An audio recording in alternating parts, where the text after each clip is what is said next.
Oh, that reminds me. I added an ability that I forgot to add.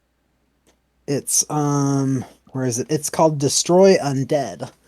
So Hmm. at fifth level, when an undead fails the saving throw against my turn undead feature, it's instantly destroyed if its challenge rating is at or below a certain threshold. Hmm. That is correct. And Okay, that utilizes your channel divinity. All right. All right. we're live. Is it? All right. Turn undead All is right. specific Nope. to. I get exactly what Turn Undead is. I'm the DM. I understand it. Do No, no, not no. worry. I'm confirming. I'm not telling you anything. No, no, I no. was I was saying I know, so you're good. You're good. If I say oh, you're okay. good, you're good. Yeah. I was I, asking though. Turn undead is reliant on channel divinity. Gosh. yes. Okay. Sorry. All right. So, welcome everybody to Dungeons and Dragons Game Day Hype. Today is a very special game. I'm gonna be giving a little bit of an intro for everybody today. Today is a very special game where the party has been invited to dine with Strahd Von Zarovich at Castle Ravenloft. We are all having our party hats on and such. You just can't see them. Mine looks more like a dunce cap though. So, to start us off, one of the people that is probably going to be responsible for some of the more hijinks of getting drunk and then basically either A, flirting with everybody, B, doing something else with them, or C, just drinking all the alcohol, a Oh resident no. alcoholic and wizard, Lysander Uh-oh. Gamalfin, being played by Ray. Want to give us a hello that doesn't involve you maybe trying to swoon one of the other men? Hi, I promise I won't try to screw Strahd. Night. Specifically Strahd. Everything else is fair game. I Yeah, mean, yeah. yeah. It's gonna be like an animated rug or something. Be like, hey, do you come Like, here my often? God. Wait, are you a Persian rug? 'Cause- Oh, Okay. that's great. And next, the Holy One, which is going to be possibly full of holes by the time that this is all over, Ooh. is our good old cleric, Belagor Brightblade, being played by Mead. Can you give us a little bit of a hello, Mead? Hello there. All right, very good. All right, next is the one that is most likely to probably start a fight at the dinner table itself. Probably with battle axe in hand, more than likely, though this is going to be accompanied by the 72 different titles that she's currently carrying and counting. Anya Lioncrest is being played by Arya. Arya, can you please give us a hello? Please don't cut my head off with that axe. Oh, but that sounds like such a good time. All right. And we have also the one that's going to be probably, well, see, this one is a bit of a weird one for me because I still just don't know how much more he's going to end up talking. You know, like sometimes he talks a little bit, sometimes he talks not at all. Who knows? Maybe he'll have something in common with the broodingness of Strahd. Our good friend Vesper, who's playing our rogue monk hybrid, who's probably going to punch stab whatever the hell he wants, being played by Hawk. Hawk, can you please give a hello? Hello, everybody. That was very good brooding. Thank you very much. And the resident druid lady. Everybody's made one jab or two about them being weird. I'm just gonna say use the word freaky by choice. And that is Boom! Gwendolyn Fong, who is being played by one sec, Thorn. Thorn, can you please give everybody a hello? Hello there. Okay, Obi-Wan. And all right, with that though, I believe that is the cast for tonight's game. So There's also TikTok. Don't forget TikTok. Not familiar. TikTok is irrelevant. Don't worry. Well, with the exception of whenever we advertise. Mhm. But all right. So, does anybody have any fun little ways of giving a very brief, I say brief, sort of recap of what happened last time on Dragon Ball D&D? I'll take the silence as a no. I already have inspiration. I don't so have I'll pass. I don't have inspiration, but I'm just trying to figure out a way to say it quickly. Um, We go into Vallaki. Vesper investigated some apartments. Gwendolyn got drunk, which is a bad idea. We found who stole the bones. And now Rahadin has popped by and has given us our clothes for the dinner with Strahd, and now it's time for a meal to die for. And we had a chat with the Baron. Oh yes, and chat with Baron. Sorry. All right. Yeah, there was some. Also, I don't think we know 100% who stole the bones.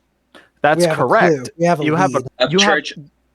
The Church of St. Andrel, we haven't found who it is. We have a clue, but we haven't found who stole the bones. Correct. When you were in the middle of getting said clue is when Rahadin ended up stopping by and basically saying, We're pausing. This is a side quest. So, yeah. Yep. Do I still got my inspiration? I have a question. What's up? At some point, is Vesper going to reveal to us that he's actually from a world called Gotham and that he's a person called Batman? No. That's not... I don't know how to respond to that. Whatever is the opposite of inspiration, you take that, Brent. Okay, take a -1 to your intelligence modifier. Oh, wait, it's already there. Oh, that's not nice. All right, so what we're first... So, before you all open it, because I'm assuming you're not just going to open your boxes up in the middle of the damn street. I'm assuming you all want to go have that little chat with Erwin Mardukov that he wanted to have with you before you all make your way to Castle Ravenloft, yes? Sounds logical. Quick question. Okay. Do I get my inspiration? I said yes. Oh, okay, I didn't hear the yes, sorry. Mm-hmm. All right. So, with that, though, you all make your way to the Blue Water Inn, and again, same sort of thing. The wolf heads are starting to come down as the wolf head jamboree is coming to a conclusion, and now the Blazing Sun Festival is going to be happening, which you kind of learned a couple of details concerning which that were a little bit. It's kind of feeling less of a, oh my gosh, everybody's happy, and like, holy crap, they are being forced to be happy, that sort of vibe. We'll be well. Yep, indeed. All will be well. Yeah. All will be well. Anya? I got it. I got it. Okay. And so, let's see. As I was saying, though, you make your way over to the Blue Water Inn, and it's closing for the night. There's not that many people around, and so you can have a little bit more privacy. When you all walk in, you notice sitting at the bar is Esmeralda, and she's downing a pint. The kids see you all come in to just say, Anya! And they run over and hug her leg. And then Erwin says, boys, doors, come on. Oh, sorry, Dad. And they both run off and, close the door and lock it and all that. So tonight's the night. I would like to also apologize for my previous behavior. Let's try and pretend that didn't happen. Yeah, let's all forget about that. It's in the past. Let's leave it there. I would Yes, prefer I'd that very as much well. like to forget it. I do. I still want to know what that F word was. Brom, No, go to you your room. don't. And you hear from a Aww. as he's sent off to his room. And he says, so I think I mentioned to you all, at least at a couple of points, that I do have a contact within the castle. Yes? You did, yeah. You did, That is something that I seem to remember, yes. We only have a specific code name that we use with it. That is White Feather. You hear that word, it's him. He will, and we know it's a he, that's the only other thing we know. He will approach you, not the other way around. And, of course, being low-key is paramount here. We're not. I want to keep this contact within the castle after tonight. That understood? Understood. Understood. Indeed. And with that, then I turn it over to me, of course, because I am always important. And she's, Esmeralda says as she downs the rest of her drink. So, I have never been inside of Castle Ravenloft, though I have been very tempted to just get inside myself, as it doesn't seem too hard. However, I see this as a beautiful opportunity to be able to do it. While you all are going to be his honored guests, I would like to be snooping. You want to break into Castle Ravenloft? Yes, I do believe that is what I said. Ah, That wise? And then she says, "Well, think about it this way. While he is busy entertaining you all, as you are seen as either more important or he has a use for you, his eyes are not other places." I mean, it's not the worst idea. I've seen you handle yourself. Yes, just what happens if you get caught? I kill it and I get the fuck out of there. While we're still there. Well, That is where it gets a little bit hairy when it comes to the plan, yes. I believe we just say we don't know her. That could work. too. And you think he'll just accept that? The man There. who seems to know where we are at all times, what we're doing, who we are, is just going to buy that we don't know this woman. Well, then he probably expects it, and I don't see the harm. He says, You know "Plus- what? That's fair. Plus, the other part of it is that he's doing something as trivial as this. I don't believe that it's going to result in him just killing you all. Maybe being angry, but he has a use for you, obviously. He doesn't act without meaning. My thoughts I got that. exactly. I got that that vibe from him actually. So the idea is that I am going to travel with you to a certain point, and then at which point once I see that you are on your way, or seemingly with whatever it is. Also, did he give you any instructions? And you notice somebody roll me a d5. I'll take the I'll first. do it.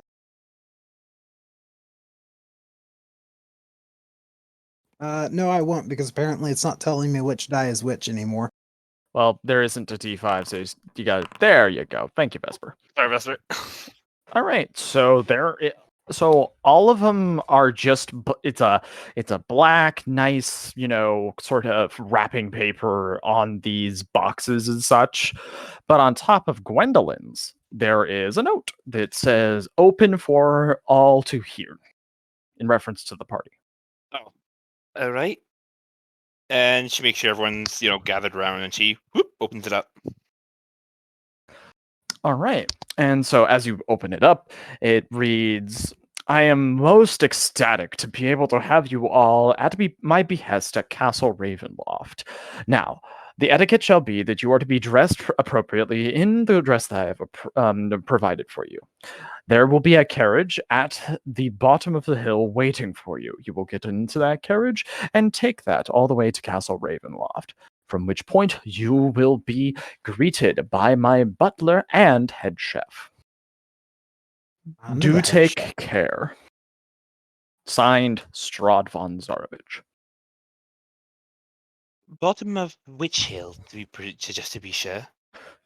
There's only in that area, because you guys should know on the Barovia map where Castle Ravenloft is. If not, I'll point it to you.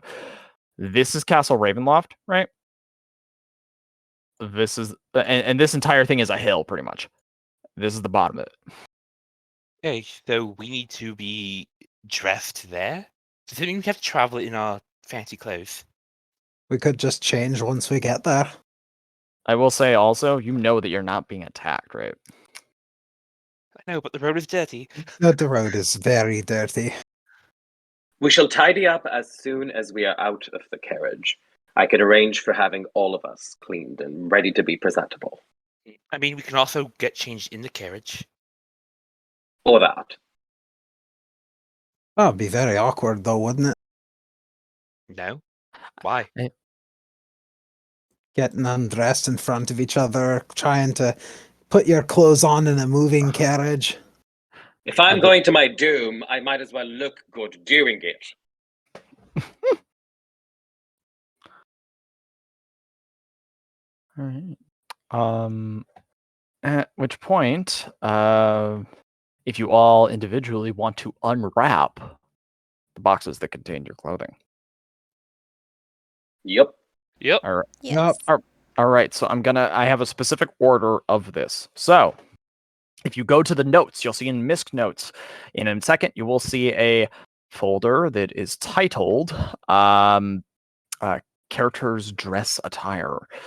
First, I am going to be showing Belagor's dress attire. Belagor, you see a traditional garb of where you are from, mixed with a more noble edge to it, all in Ooh. darker colors, with the exception of the tartan.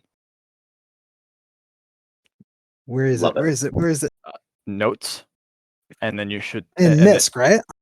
correct. MISC notes, characters dress attire. You should see Belagor's attire. Oh. Ooh, I love it. I think I'm gonna wear this for the rest of my life.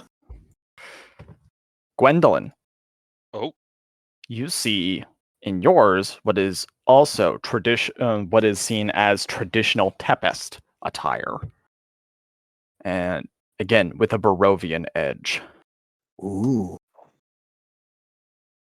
Oh, cool! Oh my god, sorry, I'm freaking out a little bit. That's actually really awesome. Gwendolyn Lice, Sorry.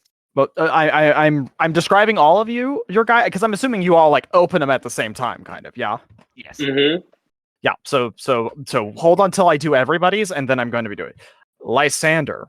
You see what yours is you kind of remember yourself wearing this almost like in your bachelor days, except again, this has a more like darker, like gothic kind of touch to it, denoting the sort of where you are. You should be able to see it now in Lysander's attire. Ooh. Oh, it's so cool. I love it. Damn. Hot diggity damn. So hot. Lysander Pretty just cool. like goes extremely pale So- when he sees his outfit and Hang then on. just like shuts the lid. So, Anya, yours is a mix of Palovian culture and Barovian culture. And you should be able to see it now. Ooh. Bam. So nice. Vesper. Your attire is based off of where you used to be from, mixed with Barovian culture. Nice. Very nice. Very.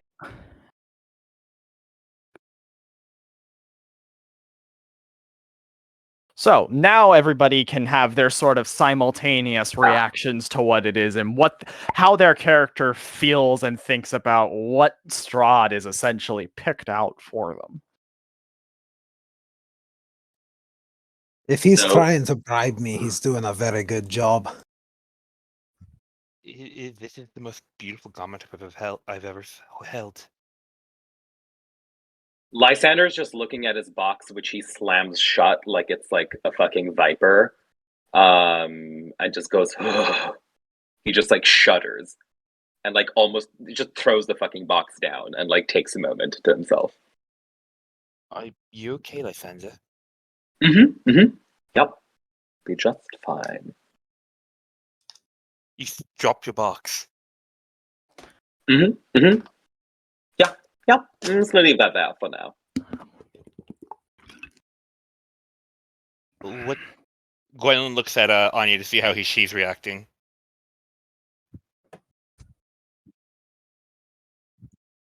Yes, we haven't heard anything from Anya yet. Anya's Indeed. like holding it up and like rotating it around and like flipping it around and like looking inside of it. Like she's not quite sure how she's meant to wear it or like where her weapons are supposed to go.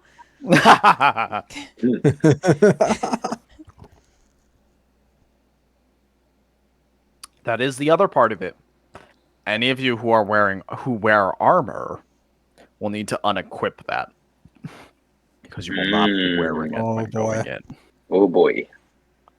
If you have Okay. things that are handheld, those are things that you could easily just hold on to, and then if you want to see whether or not Strahd will allow that, that's up to you. So if Anya, if you wanted to like fashion like 2 straps to try and hold your axes on your back or something like that, Oh, she totally would.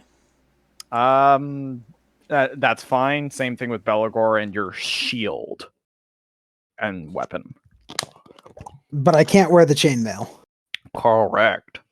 Okay, well, the shield is going to be slung over the back and the Morning Star at the belt, and I doubt Strahd is very afraid of a regular Morning Star, so I'm sure he'll probably permit that unless he has some sort of etiquette against it. Gotcha. Actually, now that I think about it, does anybody else wear armor? Like, wear armor? Gwendolyn technically wears leather. Okay, so it's you and Belagor, because I don't think the other 3 do. Nope. Anya fight better naked. Gwendolyn's Alright. gonna try and see if she can like hide the blood spear under her skirt. Ew. Under your What? skirt? What? Okay, We can a like whole spear. keister it. It's like I'm just thinking about that scene in Wonder Woman where she's in the ballroom wearing the dress and the sword is like in the back of her dress. She's just trying. So- She doesn't. I don't think she sees. So I was about to say, keep in mind, there's a difference between obviously having your weapon on you and trying to conceal it. Under your dress. What? She does not succeed. So what's the plan? Are you gonna just try to go with what you got, or what? Is that for me or for anybody else? Well, you were the one who was saying that, so. Well, yeah, she's gonna just try and hold it. Okay. All right. One. What's that? No, I was gonna say one last thing, but it can wait another time. It's not important. Okay. So it is revealed to you all of the formal wear that you've been given, and I'm assuming y'all then take the night because that's where your long rest would come in, and then in the morning make for the hill for Castle Ravenloft. Okay, can I do one last thing in the night? Yes, this is everybody's last opportunity. Gwen, what do you want to do? I'm gonna go to. I'm assuming I am not sharing a room with Lysander. Or are we all You are sharing? correct. You are absolutely correct. Lysander is sleeping nowhere near you. You can knock on the door that Lysander is sleeping in the room Lysander is sleeping in. Mm-hmm.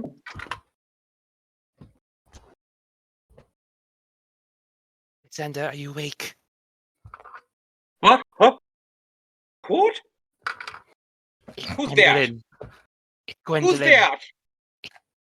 Gwendolyn. Who's there? Gwendolyn. Right. 1 second. I said my name like 3 He times. opens the door. He said, what do you want? I have a request of you actually. Mhm. Would you be able to brush my hair? Or If you style will. it? Sorry? You have to wash it. I've just With soak it. water. You know, with water. You have to wash it. Oh, I can do that. I think. I'm The looking other night, unsure. the other night I saw a beetle crawl out from your scalp. I'm going to need you to wash your hair if you want me to style it. Oh, that Beatles is just Smithers. Right. Nether. Oh my god. You see Anya come out of her room and line up behind Gwendolyn. Oh, okay. I see we have other customers as well. Well, why don't both of you just waltz on in? He walks in. Belagor Oh. shows up. Wait, what?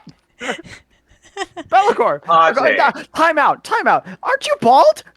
I want to watch. Oh! Look, ladies, I'll make it plain and simple. If you want me to do your hair, you must give me wine.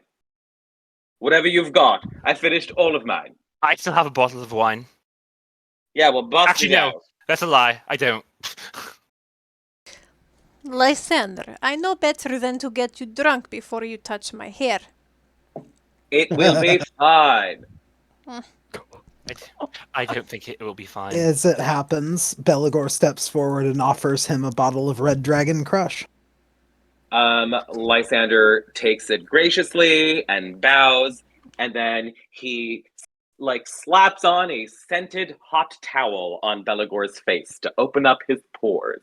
Well, His skin looks really good. The wine was actually for Anya and Gwendolyn's hair, but thank you. I think. Right. Just put that on your face and sit down and relax. I'll have some chopped up cucumbers ready for you shortly. What for? I don't really like cucumbers. Now, ladies, we need some sort of, iron poker. Do we have an iron poker? There's one by the fireplace. All right, good. Lysander kind of levitates it over to himself, or mage hands it over to himself. And then he's like, I'm gonna heat this, and then we'll style your hair with it. Don't worry, I know it looks weird, but it'll be fine. I could do waves and curls, or just straighten it out altogether. Anya's gonna look from the poker to Gwen to the poker to Lysander to Gwen, and she's like, Lysander, are you planning to threaten Gwen's hair into submission? Precisely. I'm so glad I came. I don't care. I've never really tried to make myself look pretty before. Right, pretty. Yes, absolutely. He casts Prestidigitation immediately on Gwendolyn's scalp to just clean it, especially if it's soiled. Here's a small swarm of insects. Oh no. Ew. And then he gets to work on the ladies, but I'm not gonna describe everything. Just short and sweet of it all is that he heats up the end of the iron poker, and then whoever wants curls, he'll wrap their hair around it and do the curl thing, or he'll just use it to straighten it out and give it waves. I'm just picturing Anya with ringlets. No, she's not gonna have ringlets. or we can roll for performance or something. And it's a bad roll. You guys I am down. You know what? That is a good idea. Would you like to roll performance per person, Lysander? Is it gonna be sleight of hand? Is it gonna be both? So it's gonna be sleight of hand and a performance roll, because it's your ability to be able to manipulate the iron poker and all that, but also based off of aesthetiques and all that. Right. Okay. Sleight of hand. Okay, that's for the first one. Who's this for? Oh, amazing. This one's for Anya. Okay, so now for the performance. And then for performance, I'm using my inspiration. Aww. Aww. Wait. Aww. Is that yeah? Is that it? At advantage? Did it That do it? That's so you did the wrong perception. one. You did terrible. perception. So shift click for performance. You did the wrong one. It's performance. Awesome. Oh no! Oh, terrible. So here's the thing, right? It's all nice and straightened out and everything, right? Like that, right? And you've styled it and all that. But the thing is that there's one straight hair that does not want to go into place. Like a cowlick. Yep. Oh my god. Well, I picked out a hairstyle for Anya, so I'll send it in the Discord and I'll open it up for the stream. So you can kind of describe in what way it differs for me, Zach, because this is what I had in mind for her. Sounds good. Go ahead and send that. Okay. Meanwhile, Lai will get to work on Gwen. All right. So I'll do the same thing. Sleight of hand and performance. So here's the thing, right? You're actually so the way it is I'll say that what it is that it's It was supposed to be a neater version of that, Right. Anya. Yeah. But the way it differs is that you got that kind of lion's mane of a head of hair is kind of, you got parts poking out. You know what I mean? So it's So it's this, like but more unruly. in certain areas, yeah. Like Okay. you could still see the semblance of what it is, though. Okay. So, and for Gwen, like everything flows fine. You're able to. It's kind of like Anya was sort of your test dummy, to a degree, right? For you to be able to work on Gwendolyn. He was still half asleep Okay. when he did Anya. Yeah. As you do like, so I have a hairstyle picked out for Gwen as well. As you do like a bun in the back, Gwen reaches back and drew across a bunch of pink flowers in the bun. Here, let me post it.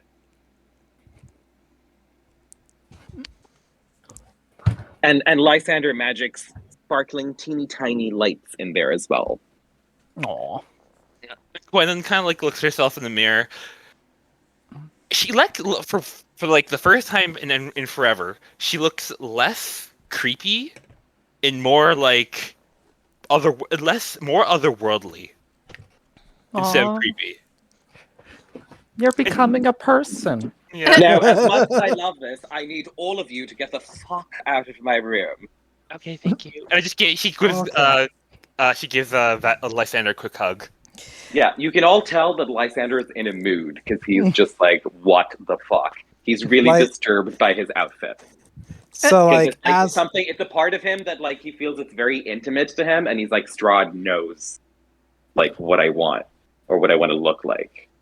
so as Gwendolyn and Anya leave the room, I to didn't go say I that- left, Oh, well, he Gwendolyn told us all to get out. but I didn't get a chance to. You have to get ready.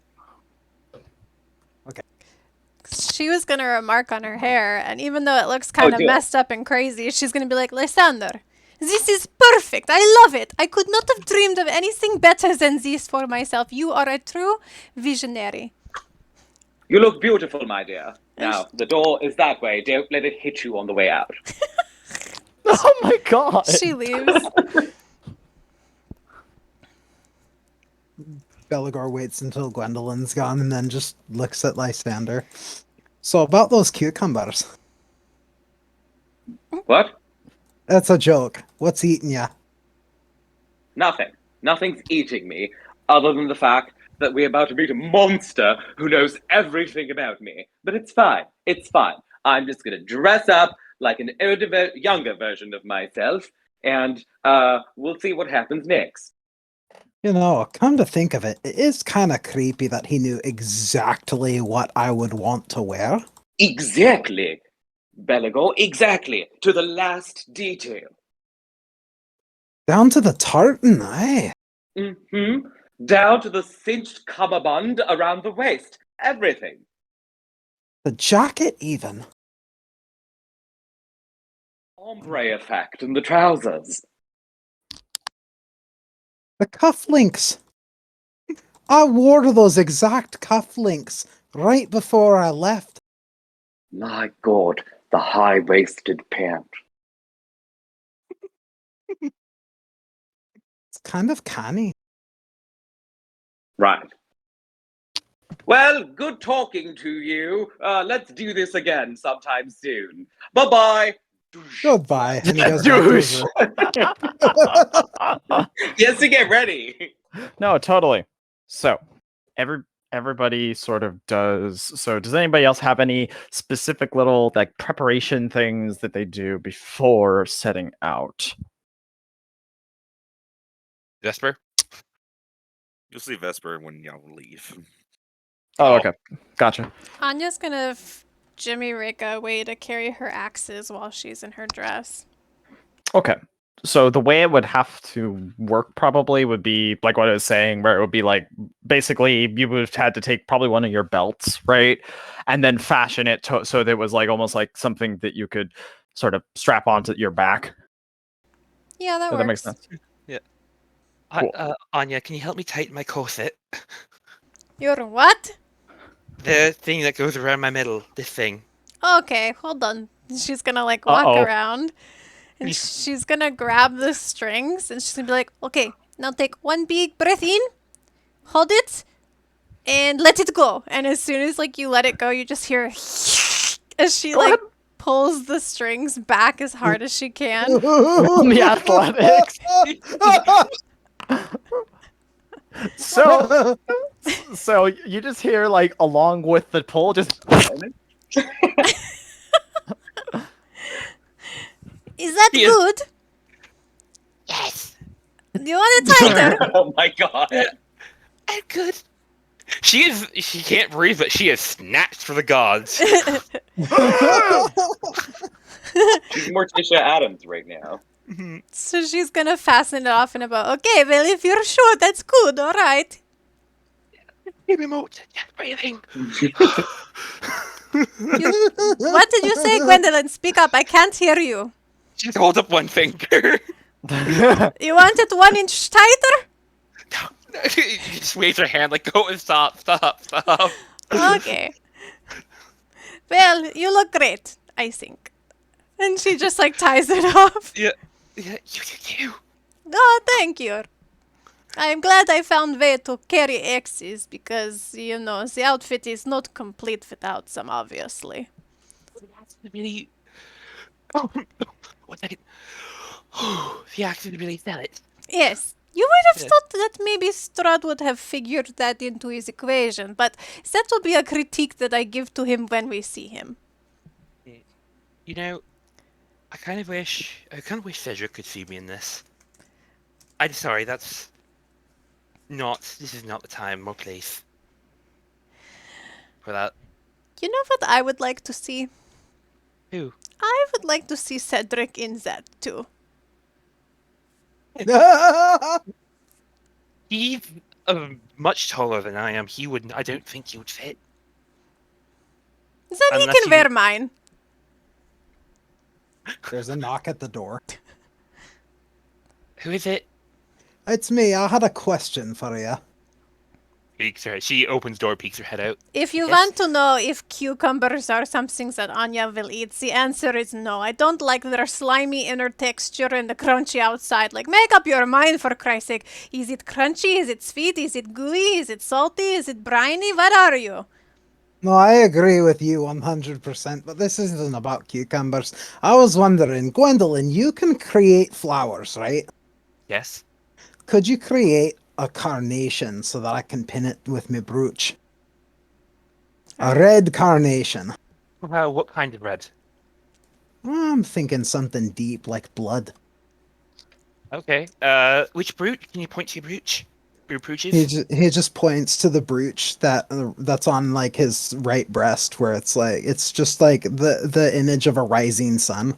Yeah. Just taps her finger, her index finger and thumb to it, and like stretches out, and as it does, just a carnation just blooms out of it. Just. Thank you. You're welcome. Is there anything I can do to help either of you? Do you think we look good? You both look great. Thank Do you. you think the axes make a statement? I think anywhere you go and anything you do, you make a statement, Anya. Excellent. Maybe move the left axe a little bit up. Like this? And she'd like kind of like wiggle her shoulders to try and get it higher up. And like it looks like, yeah, I think that's good. Ah. Ah. all Anyways, right. Yeah. Oh, nope. Sorry. Go for it. Yeah. Last thing, just before we go to bed, Gwendolyn thinks about Anya said about Cedric and Anya's dress. It's just thought bubble. Do. Censored. Oh no. Sorry. And that's it. I'm done. Sorry. Yeah, now that he understands that there's nothing further he can do to assist anyone, Veligor just poofs off to his own room. Are Anya and Gwen sharing a room, or were they just in the same room? Roomies. That's up to y'all. Because I thought there were. Maybe I'm making this up, but I thought there were not enough rooms when we first got here. But maybe that's different now. I thought that too. I think that you're thinking of the first tavern that you got to in Kresik. That could be. Where. So, So because I believe you have all. Yeah, Blue Water Inn has enough for everybody. Okay. Okay. So I guess Anya was in Gwen's room, so she'll go back to her own. All right, sweet. With that, is everybody ready? I believe we are, but I can't speak for the others. Ready, willing, and able. My cheeks are clenched. Not now.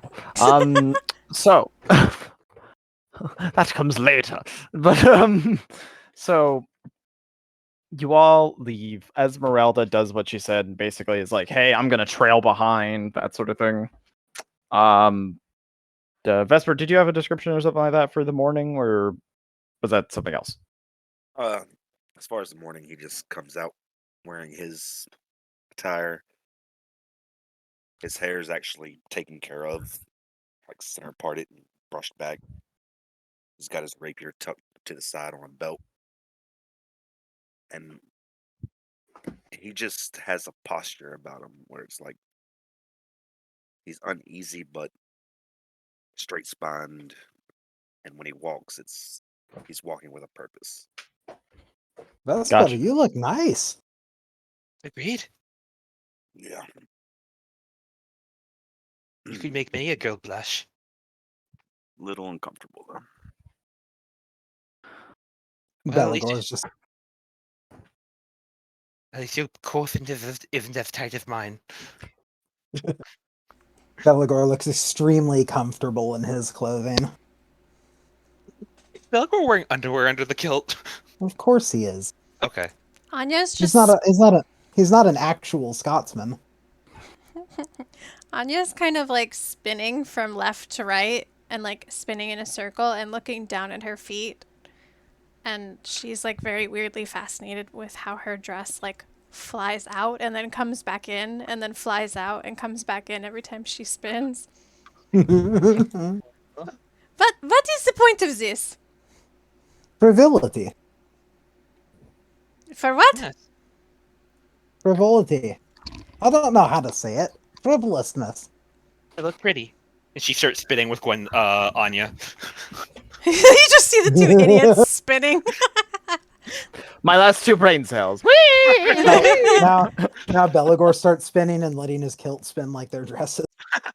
Oh my god. So they're How- all just spinning together. How is Lysander doing, though? Good question. Lysander? Are you on mute? Oh no, he's dead. We haven't even gotten to Castle Ravenloft and Lysander's already dead. Nope. Oh, Oh. no, we did not lose. Huh? Lost. Welcome back. Hello? Hello? Hello. One. I can hear you now. Can you hear me? Yes. Hear you. Yes. Amazing. No, while everyone's twirling and Lysander is just like put the little kerchief in Vesper's pocket, he like asks Vesper, he's like, "Are you not even remotely disturbed that Strahd knew exactly how we would dress or what our ideal dress is?" I am highly perturbed. Ah, good. Absolutely startled. Excellent. We're all on the same page. Well, quite on still spinning. I mean, this is not the first outfit I'd pick for myself, but it's not so bad now that I have my exes. What would you pick for yourself? For something dressy? I would say there'd be more buckles, more leather, there'd be pants, more places to put weapons. I would do dark makeup on my face to blend in with surroundings so you don't see me. And I would have my hair out of the way so nobody could grab to try to what is the word? Decapitate? Yes. It would be practical, but it would be shiny and not full of blood, so therefore dressy.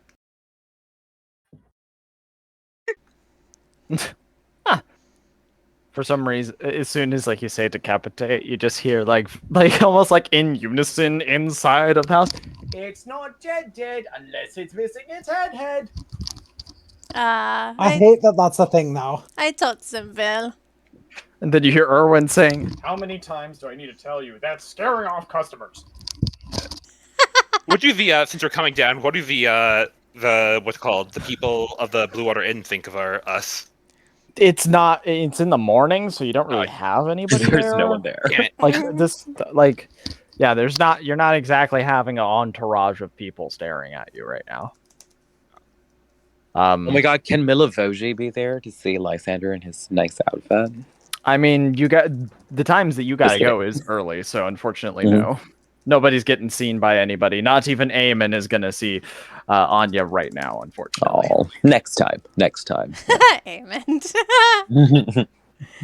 Or Andric, I forget which one. But like, what? So the thing is that you all make your way, and Esmeralda again lends you her cart to make it to the carriage, and she said, "Don't worry, he is a good one. He will know to stay in the off the side of the road, and if we need a speedy escape, we'll have one waiting for us at the bottom of the hill. Also, you all look great." Thank you. Thank you, Ez. Thank you. Try to clean up when you're infiltrating Castle Ravenloft. Well, I have a couple of other things to do than peacock, you see. Mm-hmm. Clearly. And she like kind of buckles up a couple of the daggers that are on her and fastens her sword and says, "All right, best of luck." And the journey is completely just uneventful. Nothing happens along the way at all. You're not accosted in any way, shape, or form. And you safely make your way over to the bottom of the hill where you see two skeletal horses standing with a black carriage attached to them, seemingly in wait. Gwendolyn tries to pet the skeletal horses. Lysander just says, show off. And as you like reach for it, it doesn't neigh. It lets out a You're doing tight. That's not disturbing at all. and seems to be waiting for you all to get on. Belagor just steps into the carriage. Gwendolyn tries to do that thing where she's seen some other people do, where he helps people into the carriage. She's trying to help somebody else into the She's carriage. she's trying to be the chivalrous one. Lysander definitely takes her hand and he's like, "Thank you, stableman," and then goes into the carriage. All right. So Anya's as gonna like you all- ball up her skirts and just like throw herself into the carriage. do you make like a or anything like that when you do it? Or? Yeah, she'll be like gathering it all and like lifting it up enough that like she's got it, but not enough that she's like flashing anything. And then she's just gonna like try to get on one step and then see that it's like too cumbersome. So then she's just gonna like flounder and be like, and like throw herself into the carriage. Figure out the rest once she's in. Lysander starts sneezing violently from all the dust that her like poofy skirts have stirred up. Oh my god, yes. We gotta be serious later, so we're being silly now. So, as you all get in, the carriage immediately begins moving. Like it's almost like a little bit abrupt. Like as soon as the last foot gets in. Oh god. So the last foot would have been based off the sounds of it, Vesper. Yep. So it kind of jostles you all a little bit as it's going. Anya's skirt goes flying along with her. It is. All of us press against the glasses to go. Belagor just goes to help Anya. It is a fairly uneventful sort of carriage ride, you feel the temperature kind of decline a bit. Not to the point of like freezing or anything like that, but you're noticing the altitude change as you're going higher and higher. The mists that seem to envelop around the top of this hill where the castle is seem to also part as this carriage goes.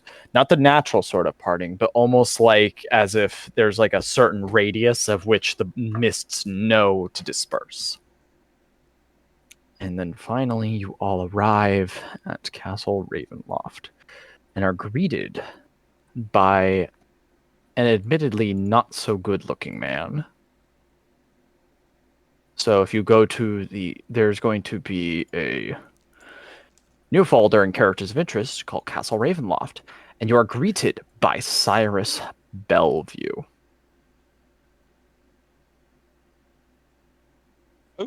Oh.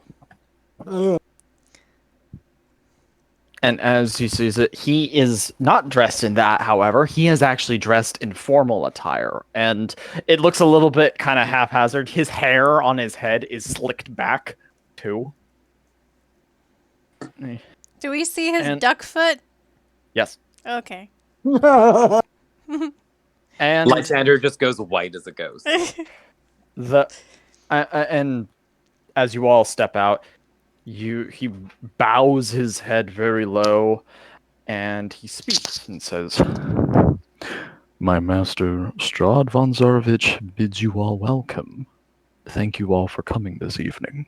I will be the one who will be escorting you inside. Now please follow me."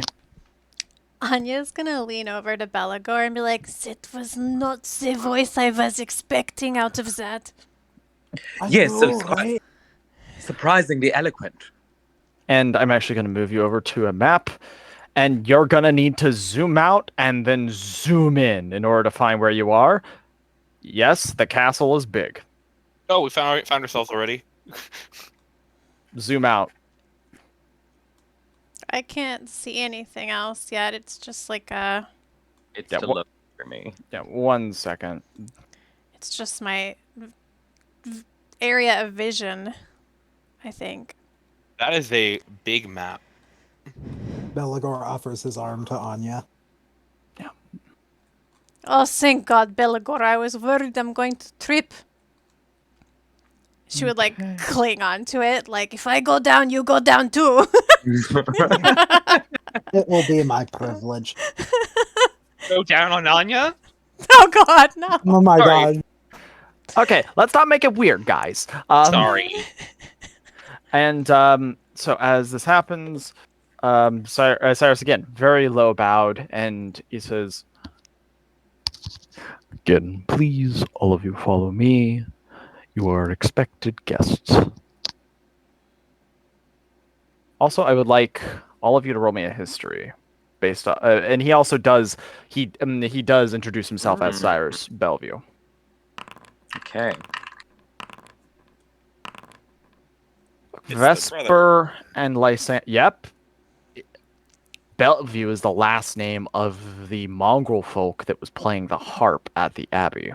Mmm. And the dog boy too, won't it?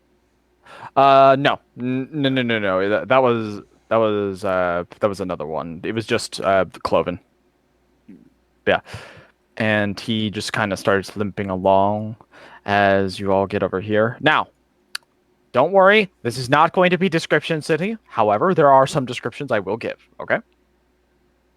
So there's going to be a couple, so be prepared. So as you step to the courtyard through the castle doors, also, Lysander, are you having any technical difficulties before I continue?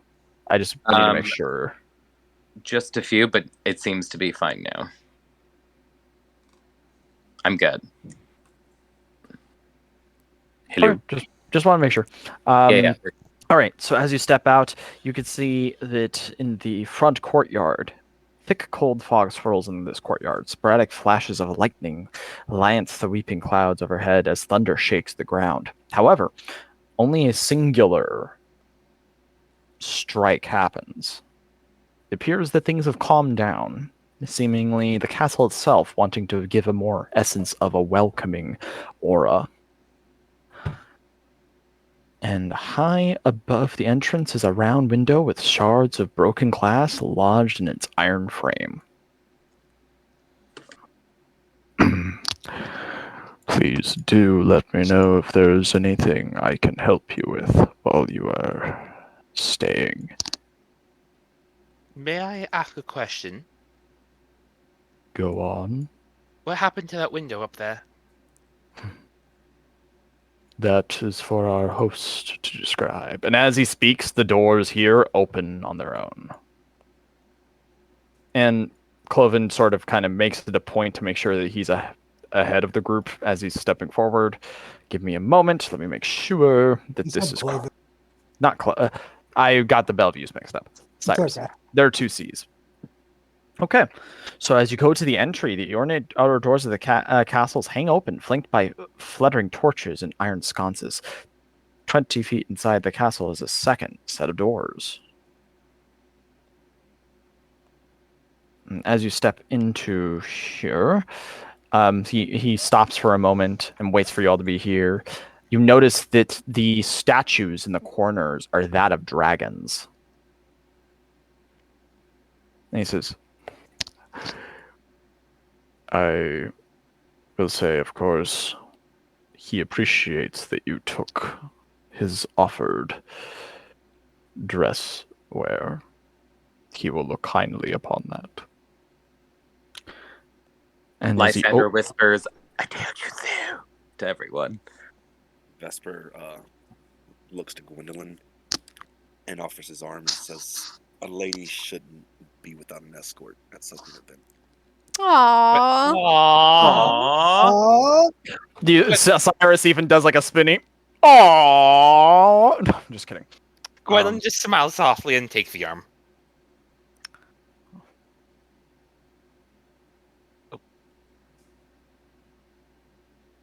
All right, and as you step in, and if you Oh my God, step it's so into the pretty. center, go ahead and move into the center.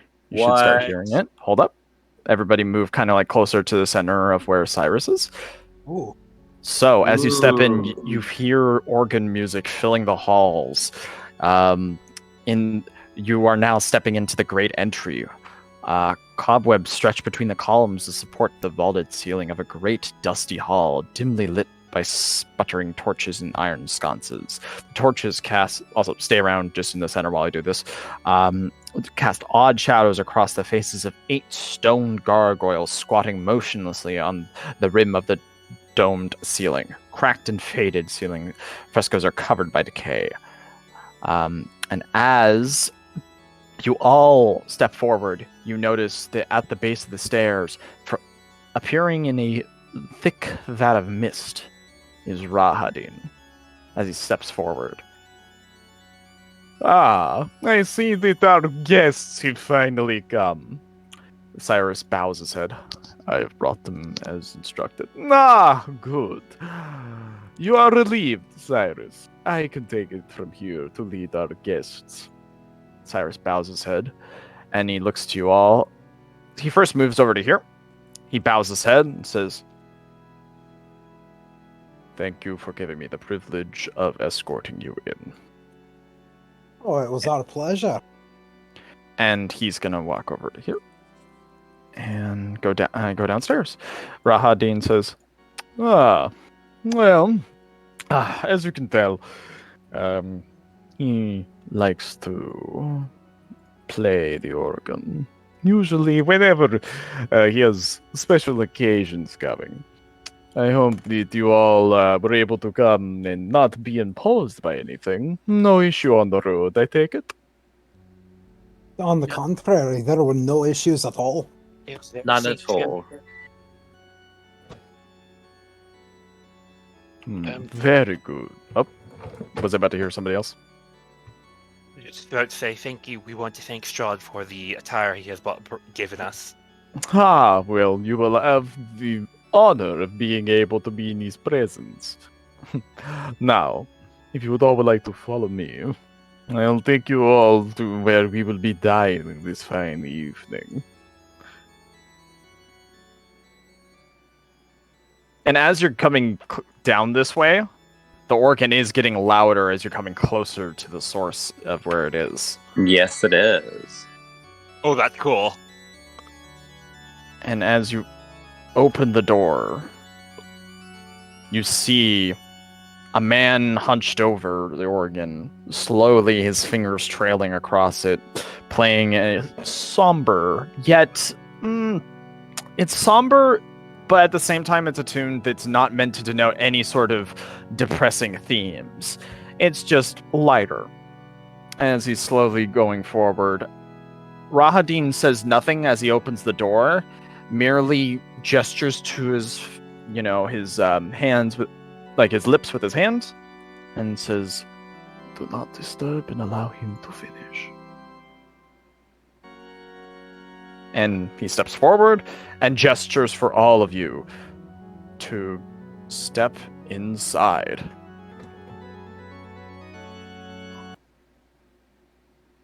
As he abruptly stops. I'll wait until Lysander's in there too. You're moving aside so you can come in.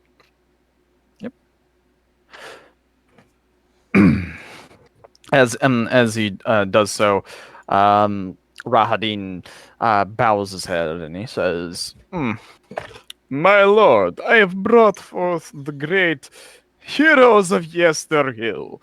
They have finally come this evening." And as Rahadin speaks, Strahd slowly stands and says, "Very good. Now please leave me, for I wish to entertain my guests this evening myself." Rahadin bows his head and steps out and closes the door. He steps closer to the party and gestures to Lysander to step next to Gwendolyn. Lysander does so. So you're not at all pissed off at us for disrupting your plans? Bellicle, I have to know. it's a time and a place. He quirks a brow. "You believe that you did anything?" Wasn't that you at Yesterhill guiding those druids? "No, it was not." That's interesting. Now, if you would all allow me, I would like to formally introduce myself to each of you. I welcome you to my home. I am Strahd Von Zarovich, conqueror of Barovia, eternal warlord, and of course, banished from death. I welcome you all to my home. And he bows his head, and then he gestures to you, Belagor, to introduce yourself. Belagor Brightblade of the Order of the Ardent Dawn at your service, and I thank you for welcoming us into your home. We may be enemies, but that's no means that we can't be civil. He nods his head, then looks to Anya. I am Anya Lioncrest, former First Sergeant of the Lions regime of the Kingdom of Balovia. Currently mercenary for the Silver Or Mercenary Group, and Slayer of Evil. Must make that distinction here. Evil druids. Oh, and circus performer. Was wondering if you were going to remember the last one. The last one? You almost forgot. The circus performers. I heard it was a performance that many enjoyed. He looks over to Vesper next. And I must stress this enough. Proper introductions. He says poignantly at you, Vesper. Vesper gives a slight bow. Sebastian Jet from the land of Eberron. Wait, what? It is What? a pleasure to meet you. What? That is much better. None of us need to hide behind masks this evening. Lest be our names. Wouldn't you agree? Indeed. Looks now to Gwen. Gwendolyn Fawn of Victal in the land of Tepe. Pleased to meet you, Strahd Von Zarovich. And she gives, she brings her skirt up and she does her best attempt at a curtsy.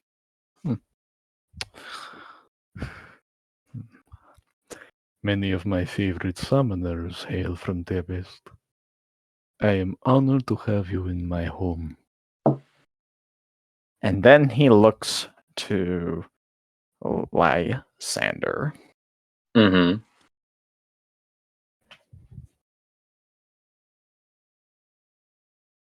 Chirp, chirp, chirp, chirp. Oh, oh, sorry, you were gonna say something? No. That's he's the way he's doing is that he's gesturing to each person, letting them introduce themselves. Right. Lysander kind of bows, and then with the bow, there's this kind of intricate and very elegant gesture that is kind of in his world and at his college is the highest respect and deference you could ever give to someone.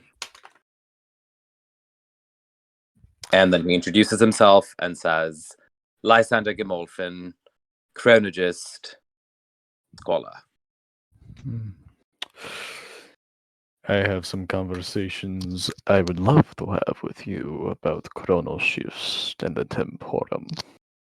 But As- that can happen once we get to know each other, yes? Absolutely, Your Eminence. He bows his head and he gestures to all of the seats and says, please sit, everybody. Just as they're moving to seat, Gwendolyn quietly mouths to Vesper, "Do you have jet?" Another time, perhaps. So she's gonna sit across. You all can choose wherever it is you would like to sit.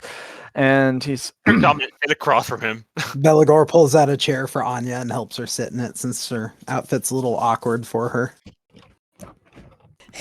Thank you.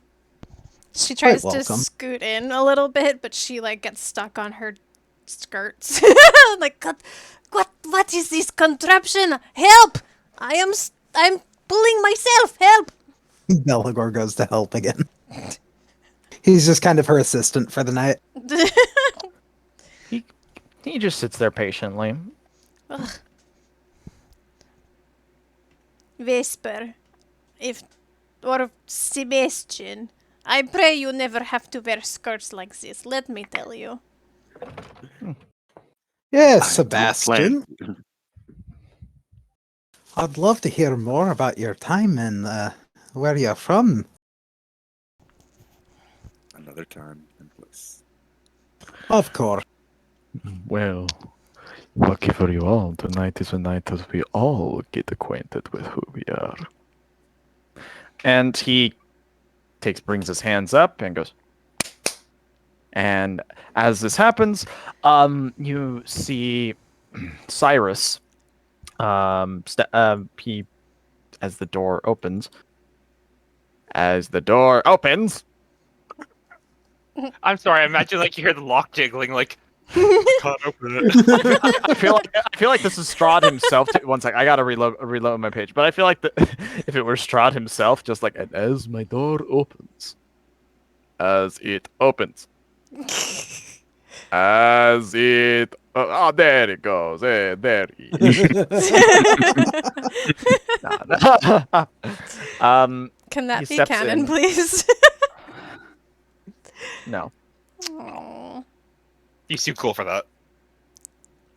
Cyrus steps in, holding several platters with what appear to be French onion soup, along with very, very well-made loaves of fresh bread ever since any of you have stepped into Barovia, you have not seen anything this fresh. Everything has either had some semblance of mold, been stale, or made in an extremely just very uncleanly way.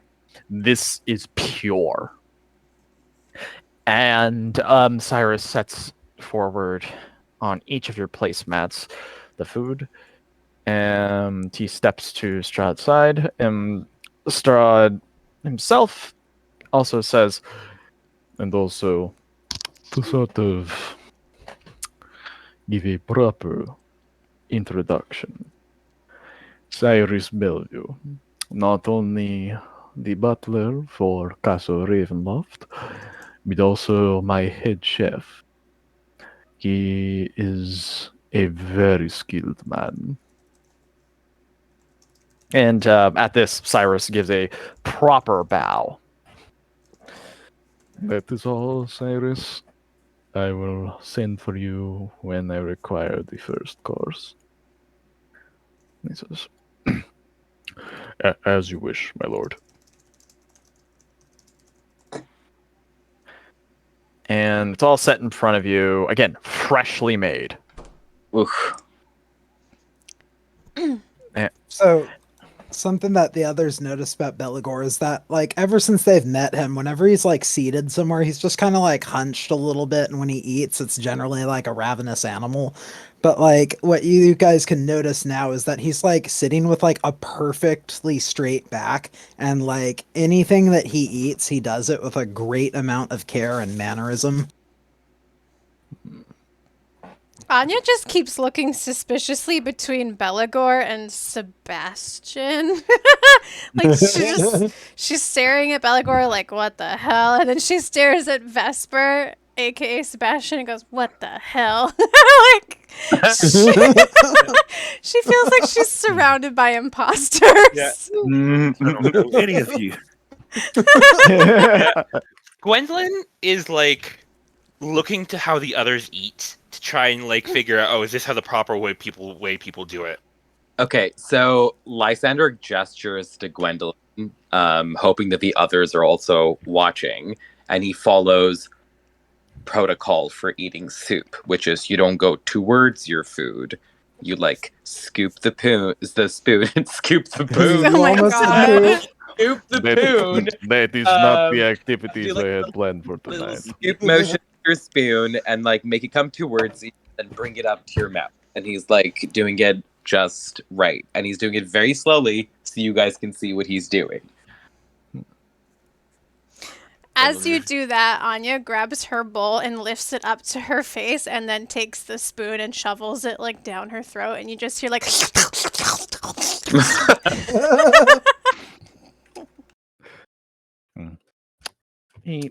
So at this point, Strahd is just leaning back in his seat, and he actually has a smile on his face. It's as he's watching everybody in their own way sort of start to enjoy the meal. Also, if you didn't need the frickin', there you go. You have the name there. So if anybody had any doubt, yeah. That's who it is. That's there Strahd. booze? Wow. Sorry. Is he serving us like wine or anything, or am I just Wine is already waiting for you good, at the exact temperature required, no less. wonderful? The Belagor gazes quickly to Strahd and asks, "What is your preferred way to be addressed? I've heard many ways your name is spoken, but I'd like to know what you prefer." I am very prideful of the first name that I have. Strahd will suffice. Very well. And he raises his glass to our host, Strahd Von Zarovich. He's Strahd. Yeah. Lysander raises his glass, but he doesn't say anything. Well, I must say, you all seem to be taking well. It's good. Will make things much easier. And he reaches for his goblet, which is of a similar red to the sort of liquid in your cups. However, it's a bit thicker. Ew. Hmm. And he takes Quick food then. but however, he's doing everything with perfect decorum. Like he's not like, like, yes. or anything like that, right? Like Anya. yeah, no. And he says, So tell me, I would like to know how it is that you all came to be in Barovia. It is not something that the most do on purpose. and he says that specific part when looking at you, Belagor. Belagor, without missing a beat, just says, "Well, as it happens, my order and I came here to destroy you. As I mentioned, we are enemies. Like I said, though, that doesn't mean we can't be civil." Good grief, Belagor. He kind of raises a hand gently, but as like a sort of finger up for you, Lysander. And he goes, No offense is taken. I Very- appreciate the thought, though. Lysander just nods. he looks over to you, Mead. As you were saying, Oh, I have a feeling you knew to some degree already, but the rest of my order, well, what's left of them, and I yes, it's had originally. it was a shame to hear. Originally, we had come through one of the mists, although when we got here, we were quite separate. Indeed. Well, it is a shame. Though not entirely bad considering you were able to regroup with them. No? Indeed. Quite a few of us survived. It's unfortunate about Gabriel, but we all knew the risks when we came here. Ah, yes. Not the way I think he pictured himself going out. Perhaps not, but it was a noble end. He died sword in hand. What more could any of us ask for? A quicker death. Quicker, perhaps, but not as glorious. If that is what you prefer, then who am I to judge? He looks over to Lysander now. I understand that you are a man of the arcane arts. Indeed, my lord, I am. You took interest with mists that envelop people, and trying to find out what they truly were. And tell me, from an outside perspective, what is it that is your current conclusion of what they are? My lord, I am yet to arrive at that conclusion, but I will tell you this much, and it is the crux of my research. The mists, when they appeared quite close to the College of Pyam, which I'm sure is where I am from, they were creating temporal anomalies. I went to explore, and I am now here at an entirely different time frame. My watch, my trusty watch, has stopped working, and that never happened.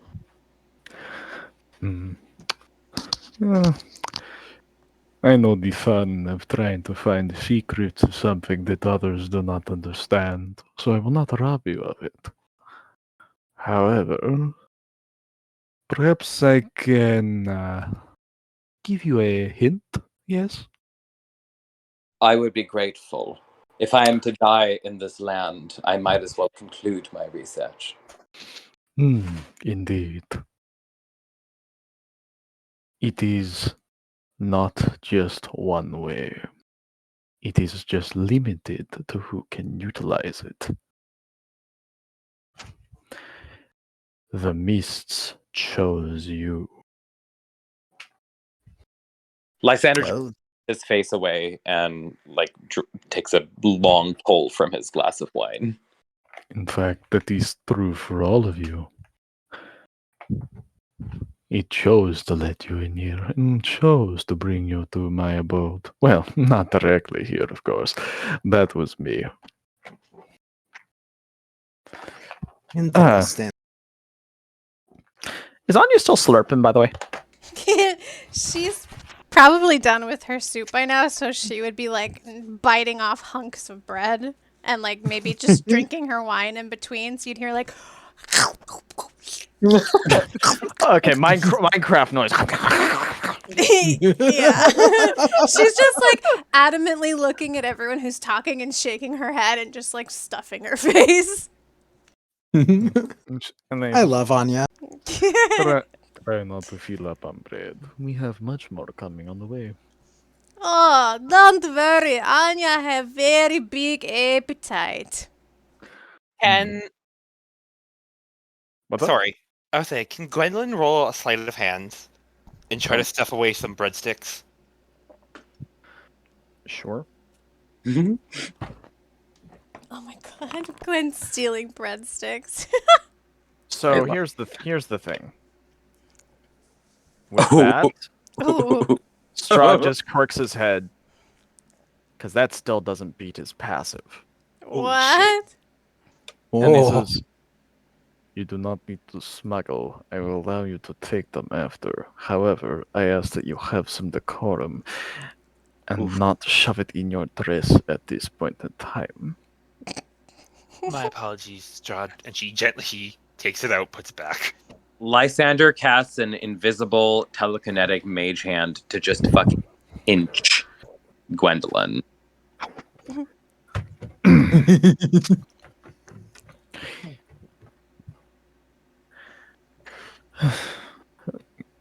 Regardless, and he claps again. And let's see. Let me pull it back up. And once again, you see Cyrus. It's the door, and he steps in. And anybody who has like plates that are finished, he starts collecting. Like for soup and stuff like that. Mhm. And he walks over and brings over what look to be crab cakes. And starts dishing out and putting. Each of these are portioned exactly the same as he puts these plates in front of you. All. Then he bows his head and leaves once more. now, where was I? Yes. Anya. You hail from Balovia, yes? Place that is known for fighting dark creatures and uniting with other human kingdoms to do so, yes? You seem to know quite a lot about Polovia. Well, I have a very expansive network of people, you see. So it would seem. It is a shame, though, that you came later in your life, no? I feel like you are not able to enjoy Barovia as much as you would. The current situation will not slow me down, I assure you, Strahd. Pity. Well, perhaps, who knows? Many things can happen. Even the repairing of a shoulder injury. It is. Listen, she like holds her finger up like she's trying to justify this to herself.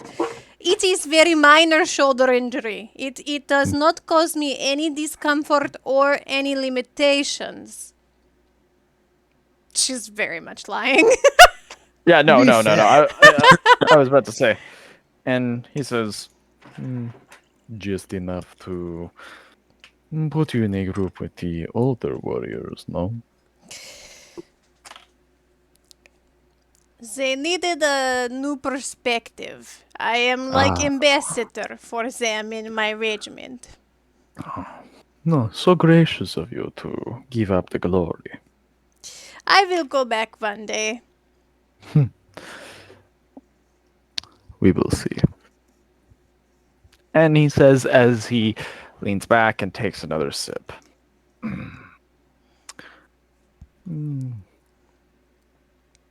Let us see. Gwendolyn, Yes. you are still looking for someone, yes? I believe Cedric. You've said his name so many times, I'm pretty sure all of Barovia knows who you're looking for now. Yes. Cedric Carey. You know, Damn, Strahd. it's funny. We have mists back in Tempest as well. I know. And we have many stories of things that come in and out of the mists. Did they come here as well, those who have vanished? It depends. Depends on what, if I may ask. Depends on whether they are needed. When the mists come for you, you do not have any choice in the matter. You can try and run. You can try and hide.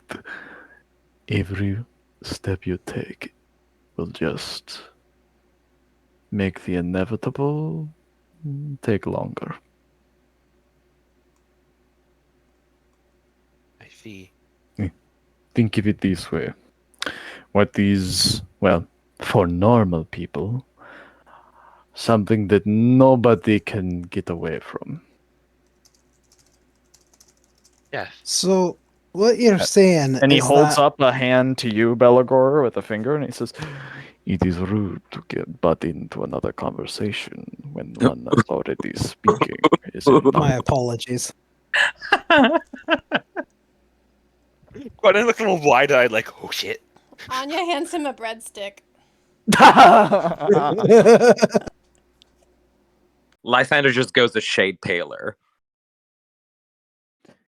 And he looks back to Gwen and says, Yes, you are correct. Death. It comes for us all. And so do the mists. Mist, death comes for most of us, as she gestures to Strahd. Yes. An unfortunate circumstance. But one that I have been able to embrace over the years. and he then looks over to Vesper, or shall we say Sebastian. He says, I was curious how it was gonna go if they found out your true name. How that would be. Thank you for having the decorum to introduce yourself properly. And, however, I would like to know a couple things about where you come from. Things that maybe I do not already know. And what per se would you like to know?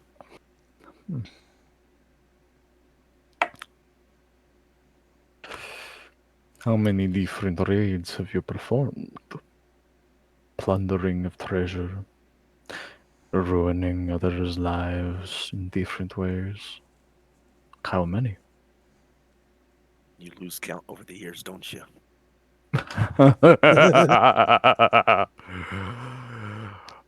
Oh, I do know that.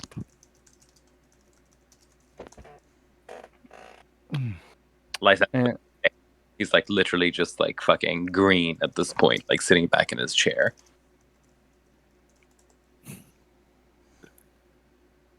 And he looks over and says, And what made this treasure that you got so important?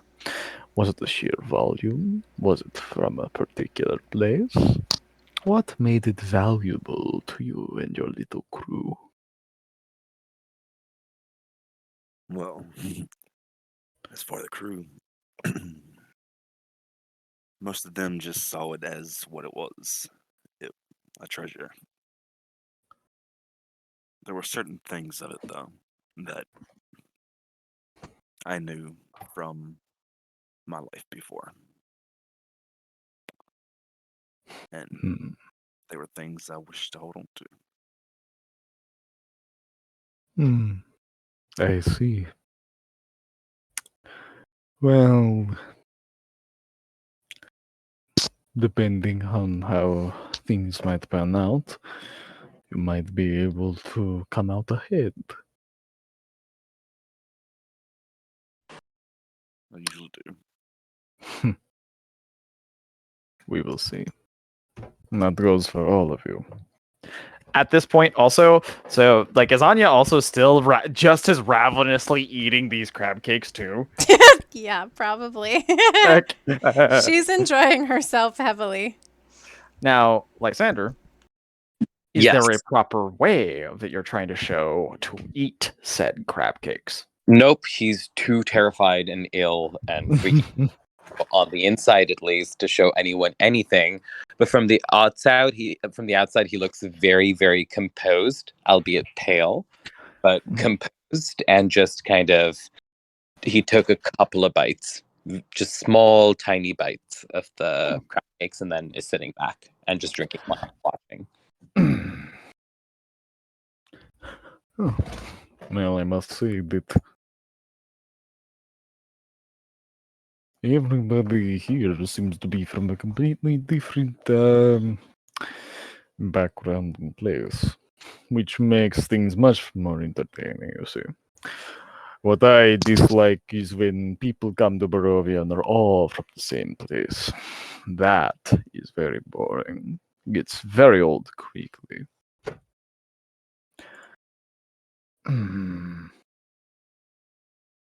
My lord would know that some of us are from the same place, and yet from distinctly different regions. I've never heard of where Sebastian's from. You called it Eberron? Indeed. And to be fair, the cultural differences between us are very large. All right. Anya's still giving Sebastian stink eye. Gwendolyn is trying to enjoy. She's trying to eat properly, but because Lysander isn't doing his usual demonstration, he's looking now to instead to Belagor and Vesper for help. Well, good Vesper thing seems she's. Oh, sorry. Go ahead, Vesper. as far as Vesper eating, like he's got the etiquette. She's mimicking Vesper then. It's kind of weird because Belagor is like just as like he's eating with almost the same mannerisms as Lysander, just he's eating way more than Lysander. So like the way the way everybody's seen him is just as this ragged sort of like holy warrior deal, but like he seems to have some measure of like ability to at least mimic etiquette. Also, disclaimer, Lai is just sick to his stomach. That's why he can barely eat at this point. All right. I'm gonna be right back. I have to pull in cans real quick. Take this as a moment out of character if you all want to discuss how is it going. Not at all what I expected. I want to give I just actually want to give huge accolades to Zach. Yeah, this Yeah. is thing. Oh my god, it's like Game of Thrones. I'm dying. Yeah. Yeah. We might actually be dying if we say the wrong thing. It's so political and interesting. I love it. I love the intrigue. Yeah. I love being sized up. I think it's so cool. Yeah. And it's sophisticated. And it's also beautiful. Like, we haven't seen this ever since we came to this godforsaken place. No, not to mention, he picked out the outfits beautifully. Mm-hmm. Yes. Like, Yeah. I was like, I'm so happy with how good. I wish I could commission some art. 'Cause if I could, I would absolutely get art of all of us in these dresses. Yeah. Also, It's I feel like we all need to just stay sharp because I'm getting the oh sense for sure. morality No, is about to get tested tonight. no, he absolutely wants something from us. Like Mhm. Strahd strikes me as a very civil dude. Like he'll shake your hand before he kills you. But like I get the feeling that like there's more going on here. He didn't just invite us over to get to know each other and like size us up. Well, He wants us to do something for him.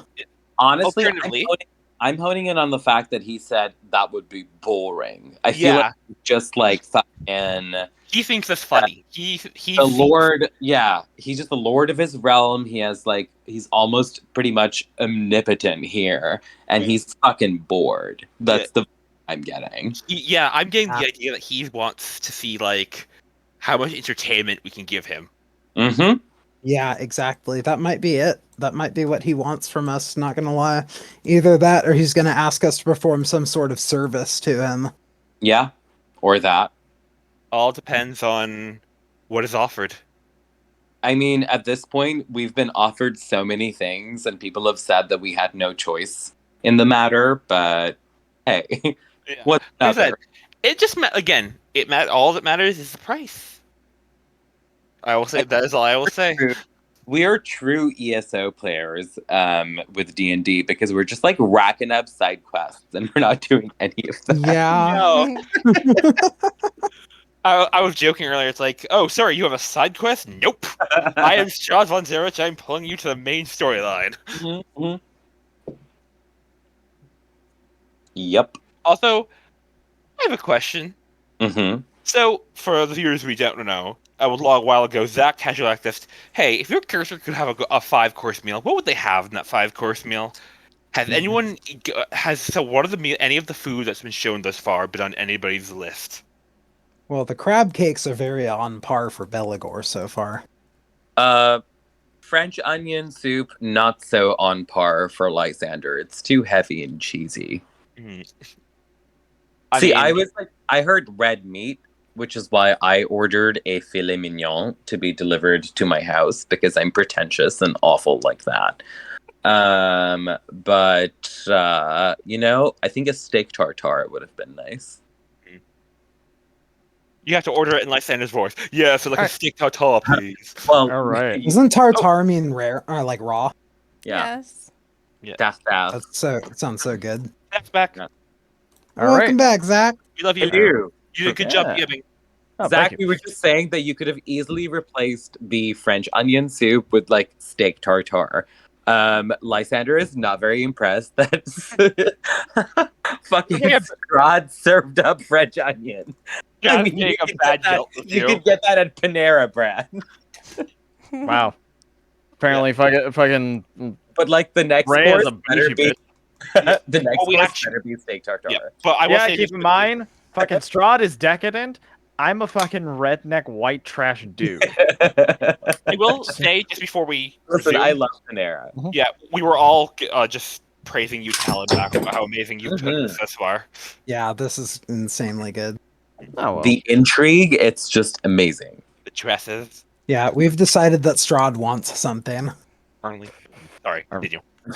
All right. So, as gosh, who was the last person I was talking to? I think he just got done talking with Sebastian slash Jet slash Vesper slash yeah.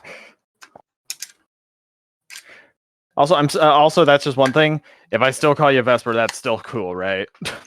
Yeah, he's not gonna change what he goes. Okay, cool. Because I'm like also like in the back of my mind, I'm like, I gotta change that on the damn like intro thing now. And That's the name he left behind for a reason. oh. And so at this point, you all are having eaten a lot of the different foods and such like that. Again, each thing has been cooked very, very well. He's still leaning back in his seat and he says, now that they have come to learn about all of you, would you indulge me in me teaching you all about who I am? I would be entirely unopposed. Delighted. Go ahead. Tell us of yourself. From a young age. Wait, actually, there are two that have not said anything, Anya and Vesper. And he is going to wait until either of you say something. By all means. Anya would be delayed There at you go. answering because her mouth is full. Oh, okay, cool. But she would kind of just nod very enthusiastically and be like, "Yes, I am quite curious to know of your story."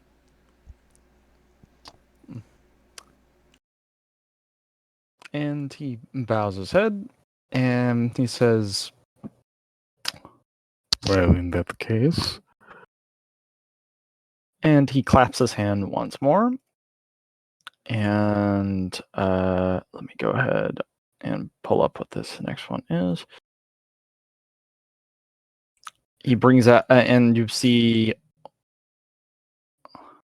Shit, why do I have to pick? What? Okay, this one is actually bougie and it's French, and I'm going to butcher its pronunciation. Don't worry, I'll be there to correct you. Oh, perfect. Yay.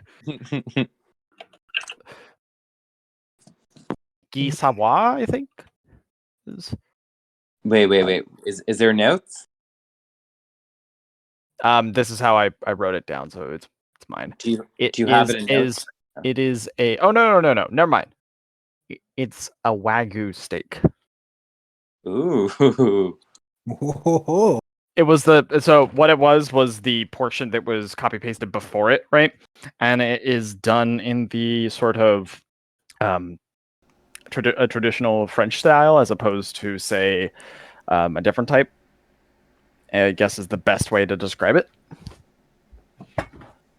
And the door opens, and Cyrus comes in and puts these plates in front of each of you. So Cyrus cooked a Japanese steak in a French style. Correct. So Strahd has access to Japan and France.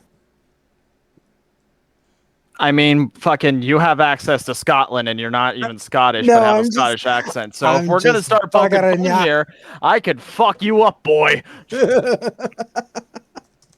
I'm just bugging you. And out of character, even a non-real Scotsman know that the proper way to wear a kilt is without underwear, bitch. No, I'm just kidding.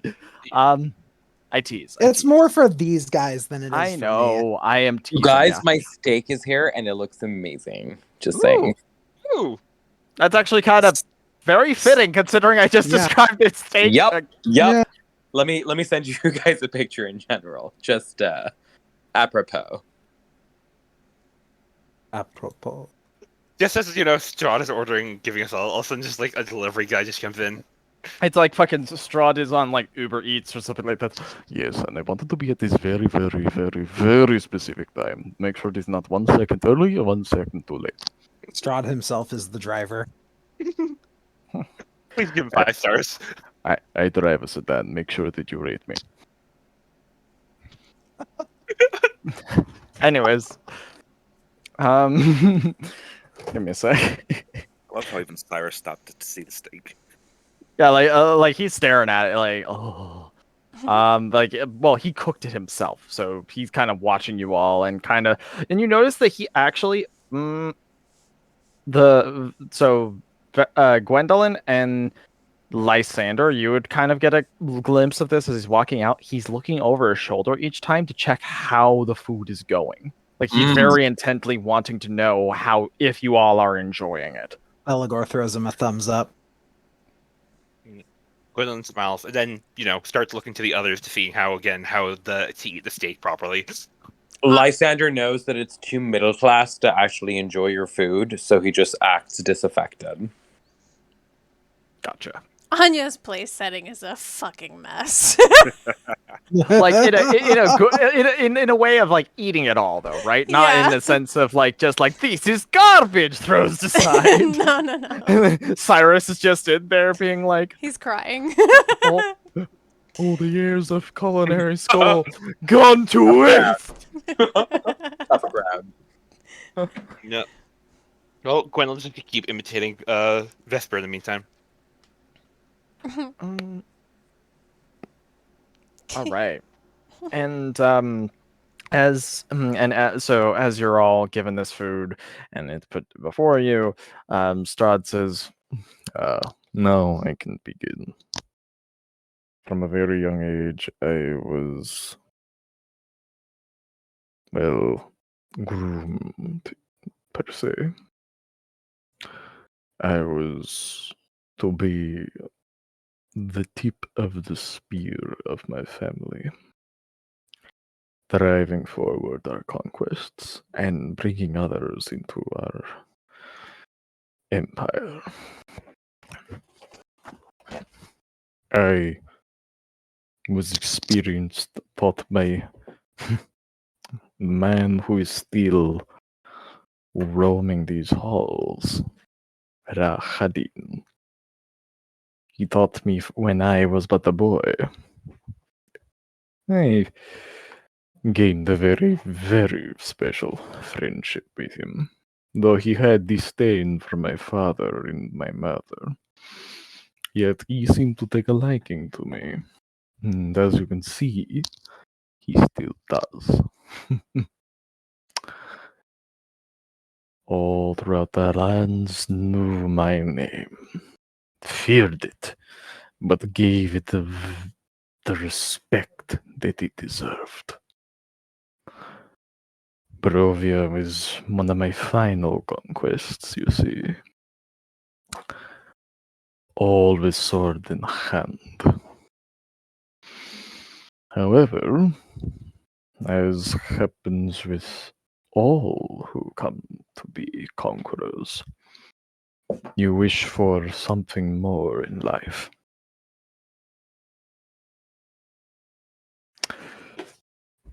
My brother. And before he even says it, you see his tone shifts as he even says the word brother.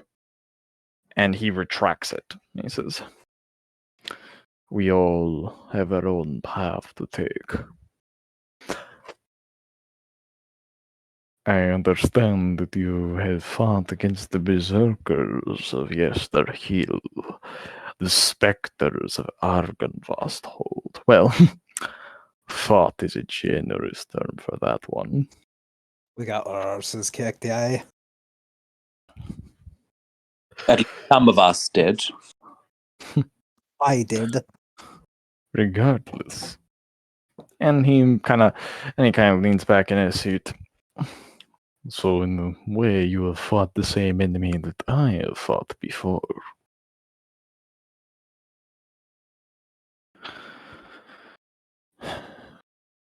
So, in a way, you can say that you know a little bit of what I have done.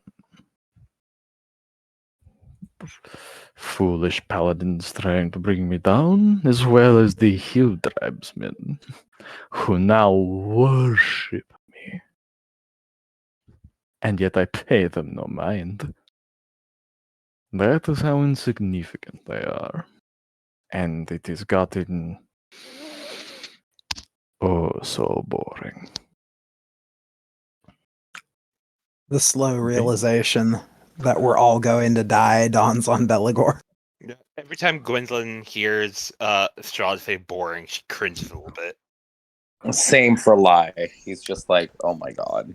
Anya just nods, she'd be like, yeah, I would be bored too. Yeah. For some reason, I'm just imagining this is also with a full mouth. Who's I know, or something like that. Yeah. I too am bored when I am not fighting.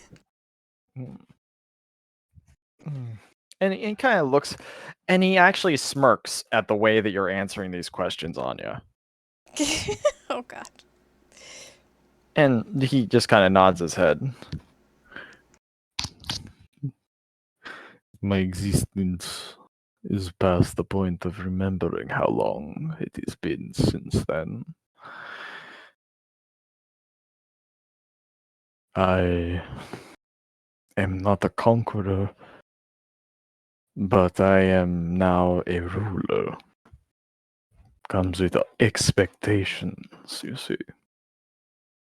These are my lands, and I have to make sure that they are cared for. But I have done this for thousands of years, and I grow weary. And I grow impatient. No longer do I have ambition. I just marinate. Could any of you even comprehend such an existence? I can't say that I could, but I do empathize. From what you've told me, you're a warrior, and warriors aren't meant to rest on their laurels. And yet, as a scholar, my lord, I can say that there are periods when we are completely disenchanted with our own works. And yet, your subjects need you. You know about us. You know what we did at Kresik. Those are all taxpayers, and they would have been butchered. Taxes mean nothing to me. Money means nothing to me. But money is worship, my lord. No, it is not. This is a foolish ideal of what true worship is. The reason that our minds believe that money is because it puts a price point on it. Something tangible. Something that you can one day get if you just get that bit more of gold. And he looks over at Vesper. That hidden treasure. Looks over at Anya. That last fight. Looks over at Gwen. That love that you wish that you had. He looks at Belagor. That monster that you wish to slay.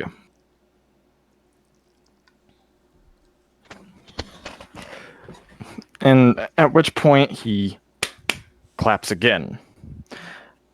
Hey, Zach. Yeah? You actually just gave me goosebumps. Yeah. Oh. That was pretty crazy. Oh, thank you. Let's see. Let me pull up this one. Do you have a word that I do not know how to pronounce?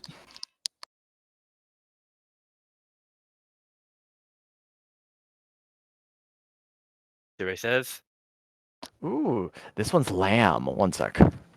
Ooh, Ooh. I love lamb. Mm. Me too. It's my preferred. It's my preferred turf. So Really? what he has prepared for you is this an I'm sorry everybody, this is just taking a sec. Have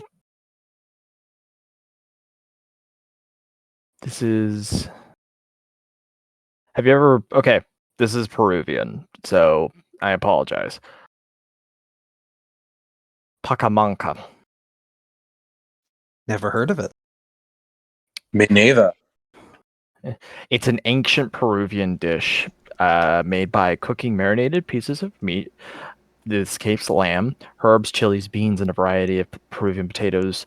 And you actually use, so you know how there are areas in Peru, right, where they have areas that you can dig out and you actually use it to cook the food. And you usually can use clay and cover it up and such. Yes. That's what this Okay. is. Nice. It's an extremely extravagant way of making food.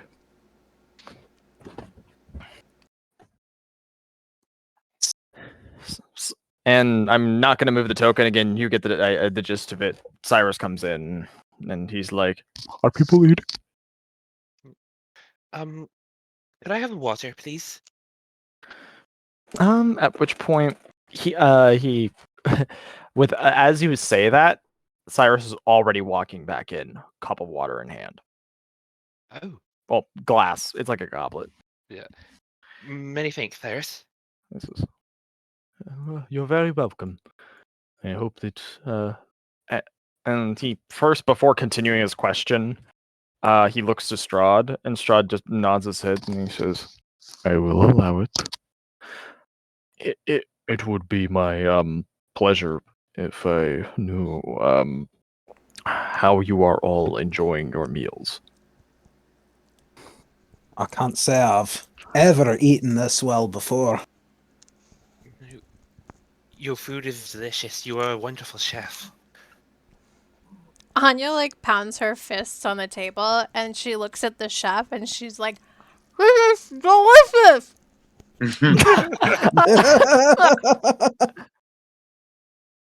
It is indeed good. Lysander sits back and says, "Suitable." He just kind of nods his head. Oh, thank you. Thank you all.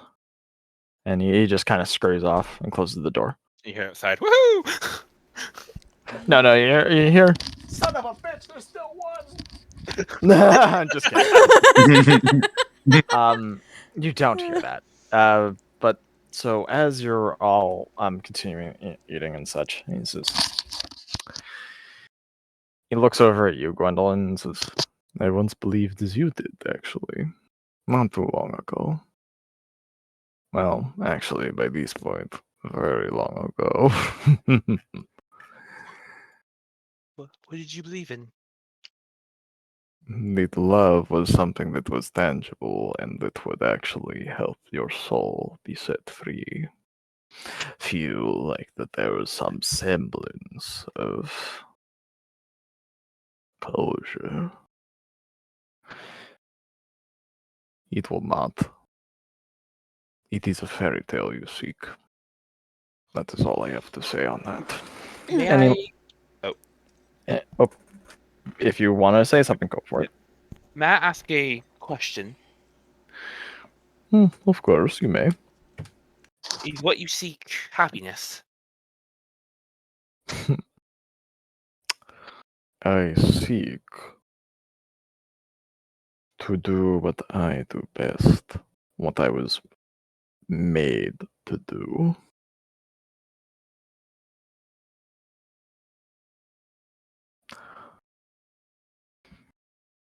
Did he have a weapon on him? No, he doesn't have any weapons on him. Okay, he is the weapon. Got it.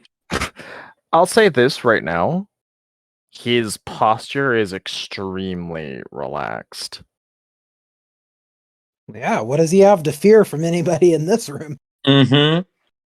You all, so in his mind, you all are insects, bugs, annoyances at best. Great, he's watching the anthill. Pretty much. I mean, when you live forever, What else you gotta do? I mean, even little mosquitoes can kill. Through proxy, like disease, but the mosquitoes themselves aren't a threat. regardless. Okay, but if I cut him with my Everybody, axe and it everybody. festers, Disease is the name of that crap. Everybody. Holy shit. Alright. Semantics, everybody. And at which point, Strahd says, well, I understand why you are here, Belagor. But allow me to give a reality check, if you do not mind. Not at all. I think I've already gotten a decent dose of it. Your order is more than ill-equipped. It is laughable. You are not able to accomplish your mission. So, what be your fate? Stay here, die? For what? Pride to say that you had an honorable death? Your soul will not go to your precious god. Your soul will remain here, along with all the other ones, and reincarnated, and then so on and so forth. You will know no rest, no peace.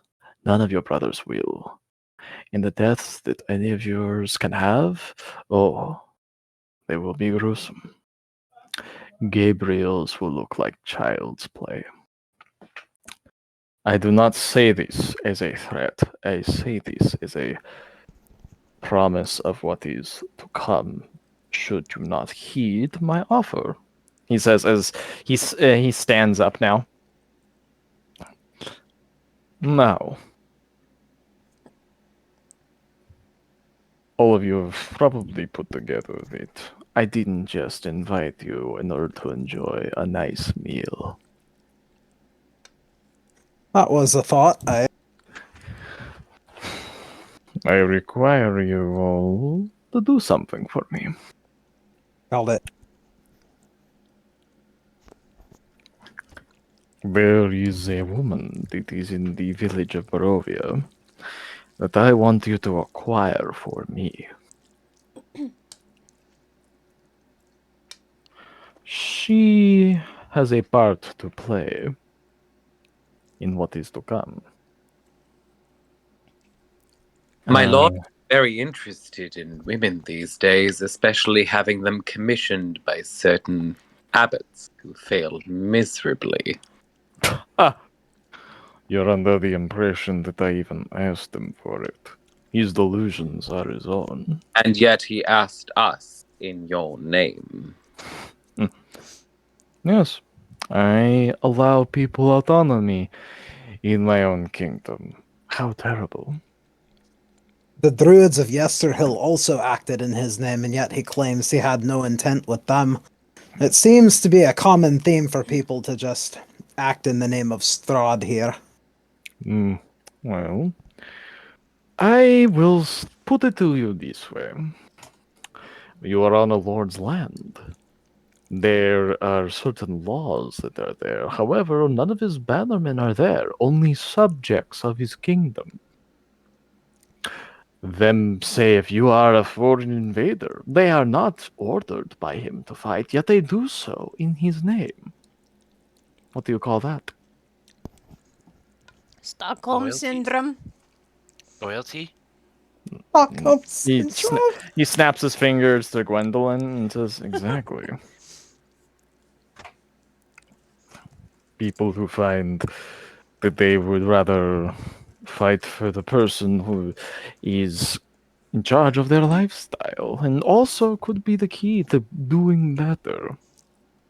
The druids of Yesterhill have their own rituals.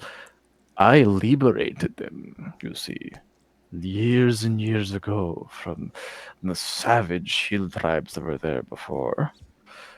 And I know one of you has the ancestral weapon of Kavan. But this is okay. Take it as a gift, me allowing you to have it. Gesture of good faith. But just know, I had to put him in the ground in order to free the others that are there now, who seemingly worship me as if I were a god. The abbot came first as an adversary. I defeated him several times. He tried very much as you, Belagor, and his abilities far, far dwarf yours. So he decided to try another approach, thinking that the way was for me to find love once more. So he decided to try and construct monstrosities, thinking that I would even entertain the notion of them. And that's what eventually drove him insane, if he wasn't there in the first place. I see that you're starting to catch on. That pleases me. What was the abbot? The far be it for me to spoil the ending to another story. The abbot is a creature of a divine essence of sorts. Didn't Belagor explain this to the group? Yes, I was about to bring that up, but also at the same time, Gwendolyn also put it up, so I wanted to make sure Gwen that they knows had- what the abbot is. Right. Gwendolyn was trying to ask if it's a more specific, like. Oh no, Strahd knows, but he seems intent on being like, "Hey, you can figure it out. You're smart." Have I? Out of character, probably not. In character, he has possible faith. No.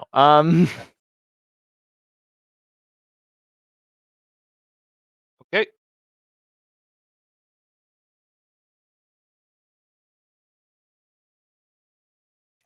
Okay, and he says, So now I turn back to what I was talking about before. Her name is Irina Kolyanovich. You know her only in name from another person you have found and has helped you. Fuck. Sorry. Do you say that in character? Can I roll to see if I do? No. Okay. She probably accidentally blurred that out then. And he just nods. Uh-huh. You know his name, of course. Man trying to his very best to keep his sister safe. Very admirable, very admirable. However, I have something on the table. Did none of you... I can't say none. Best part about this is that I know how this all ends, but yet I play the game anyways. I wish for you all to take this woman from her brother, bring her to me. In exchange, I will release all of you from my lands. Lysander rises from his chair. Like he rises up so fast, like almost falls off.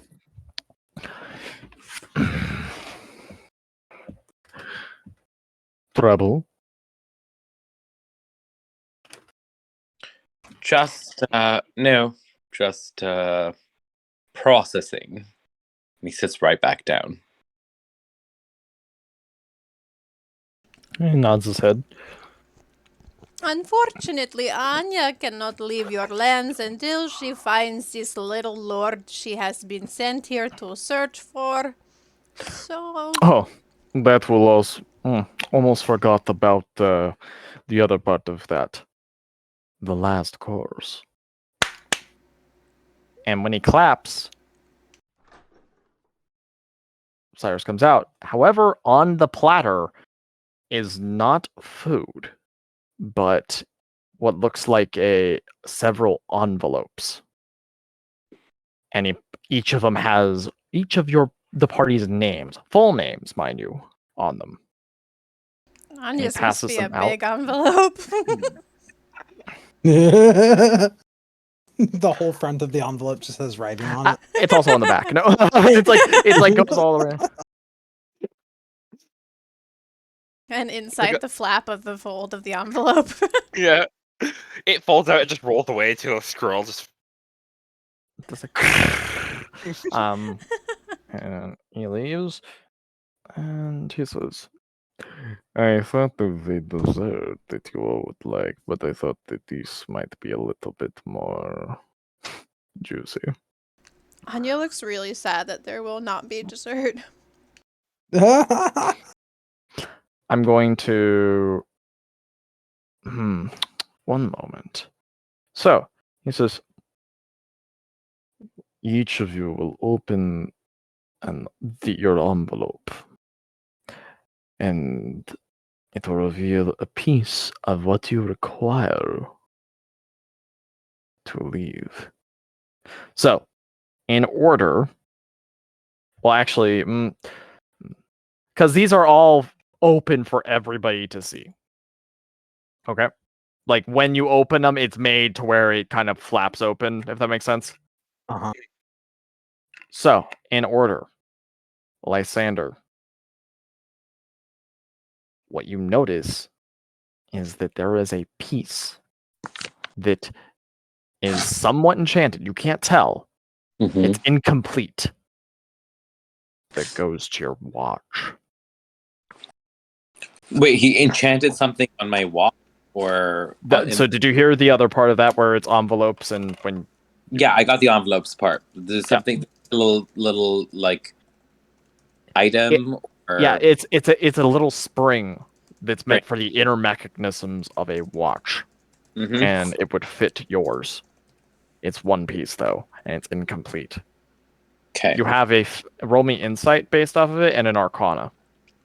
Insight and Arcana on it.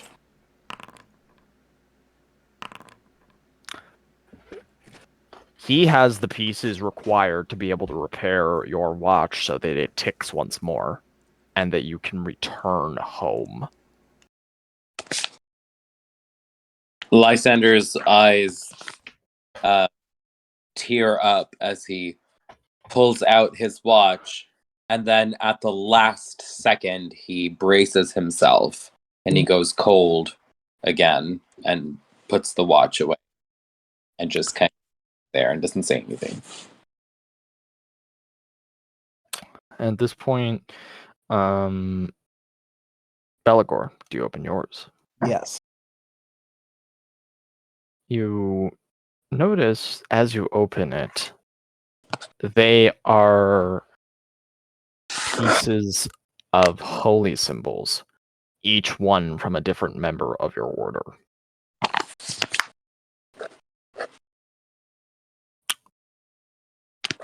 He's not sure how to take that. Once I'm done describing, if any of you want to ask Strahd a question about what it means, you can do so.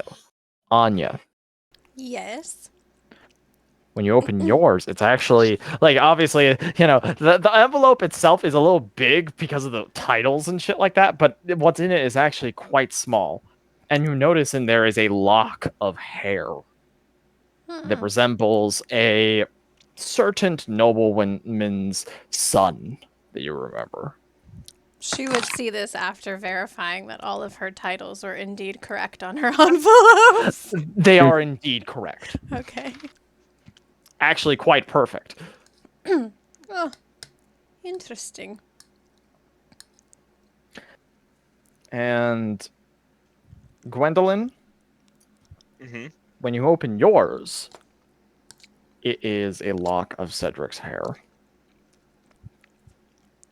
Gwendolyn takes it and just holds it close to her chest. Vesper, when you open it, it is a coin. And this coin has the same exact symbols that you've been seeing all along. What's different about this one is this is a piece from the main hoard.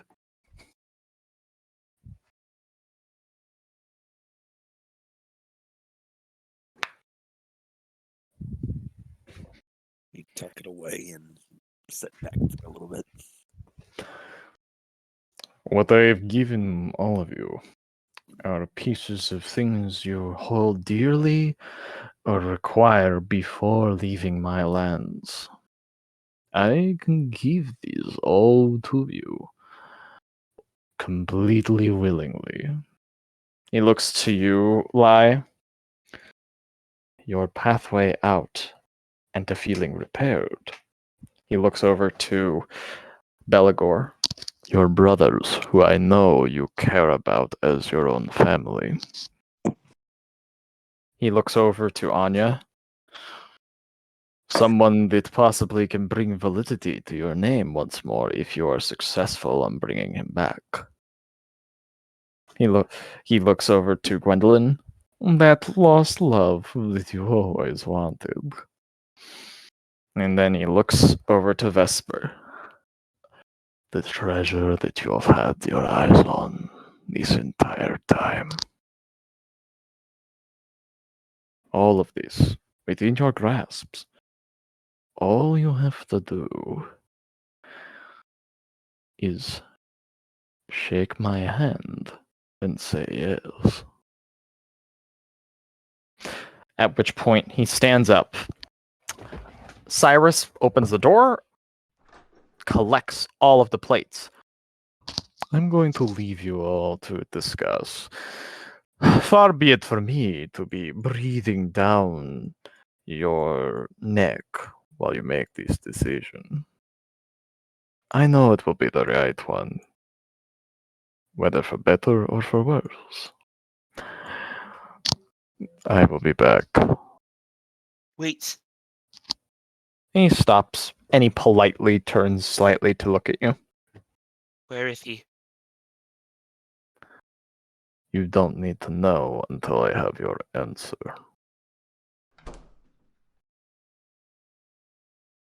Belagor just looses this big breath that he's been holding this entire time.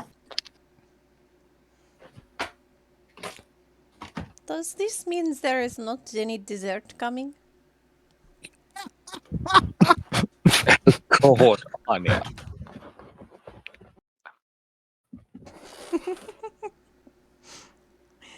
Well, if I am to die, I might as well go out in style. The obvious answer to our present riddle is that we will refuse to do whatever he says we must do. You don't trust him to deliver what he's promised? Depends what he's asking and how much it's going to test us. All of you, keep your eyes and ears peeled. There's much His more offers. under the surface than we know just yet. But why are we here? We must not forget we attracted attention by resisting him. He maintains interest in us because of this sustained attention that we provide him. If we are too easy, and if we fall prey to his whims too easily, he will discard us. He will be, as he keeps saying, bored. Well, I don't know about the rest of you, but I have a feeling that my brothers are not going to accept his offer, and where they go, I go. Gwendolyn just hasn't responded yet. She's just holding the peat lock of hair very close to her chest, and you see her hands trembling a little bit. My friends, the question is not accepting his offer. The question lies in shaking his hand.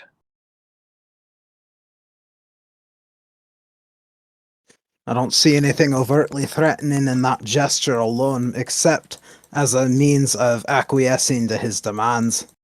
And keep in mind, friends, if he knows what we know when we're out in the wilds, whatever we say in this room, he will surely know. To shake a hand with a Fae is to accept a bargain from them. And I think he follows that rule with the Fae. To touch him is to give him too much access to you. I also think it is important to mention that we have made promises and of other commitments that we have yet to see to. He wants us to do this one thing for him, and in return we get our main goal accomplished, but that is not the only thing that we are here to do anymore. Once we do what he wants, we essentially are going to be forfeit from his lands, and then we leave a lot of people here high and dry. He said it himself. He said we were here for a reason, but at no point did he say that that reason was us acquiescing to him. Agreed. I think there's more here than meets the eye, more than he's telling us. I will agree to his demands because we have no choice in the matter. We But we cannot do. use him. If we don't shake his hand, do you think he's going to just let us walk out? He will. I do. He will. He will take it as a slight, but he will look at us with a bit more respect than he is looking at us right now. Do we even know who this person is that he wants us to bring to him? He said her name. Does that make Irina. Irene? Irina Koyanovich. Sister of Ismark Koyanovich. Mm-hmm. Ismark. Oh god, that guy already hates us.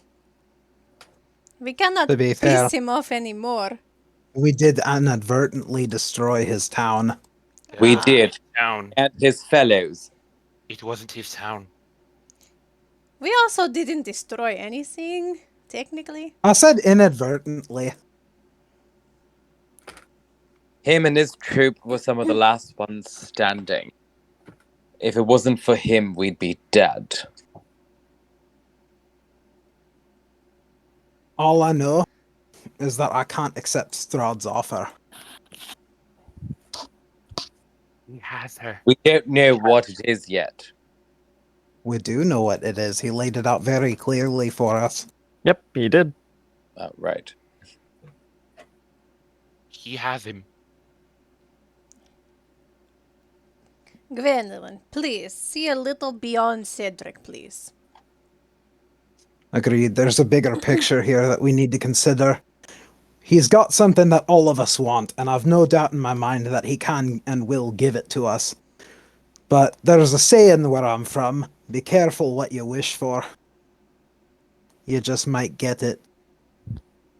If I have to die in this land to conclude my work, then I will. But that does not mean that other innocents must die and must suffer as well. And I don't trust or know that he is aligned to the preservation of all the people in Barovia. He grows bored and he grows wary and more erratic and dangerous. I can't help but wonder how much of this is madness. Imagine living forever. Imagine what that would do to a man's mind. Where do we come into this?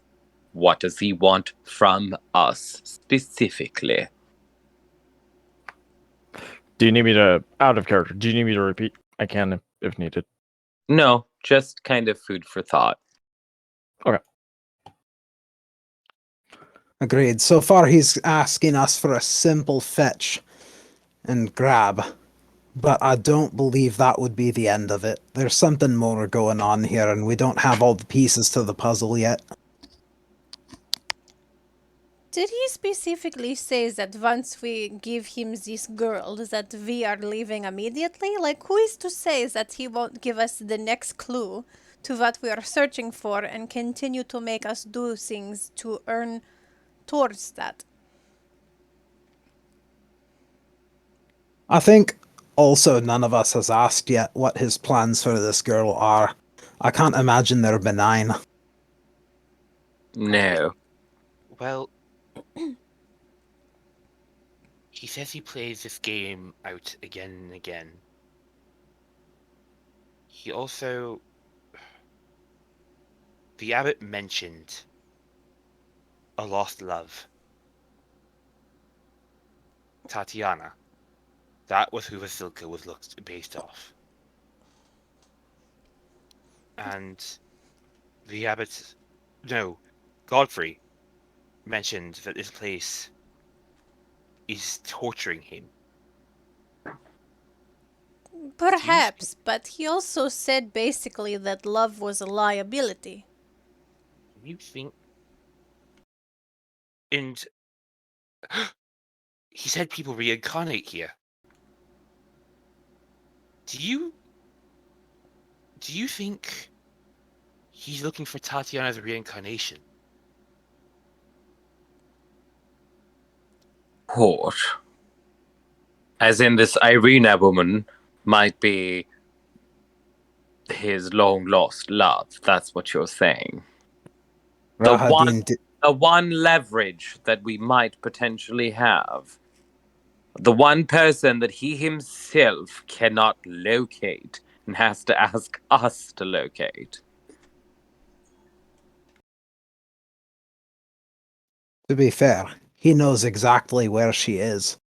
Then why I must have- he bring her to him if he wants her so badly? That is the part that I haven't figured out yet. 'Tis a test. A test of our morals and our principles and how much we will give and how far we will go for his demands and his promises. But Cedric, I give quite a bit.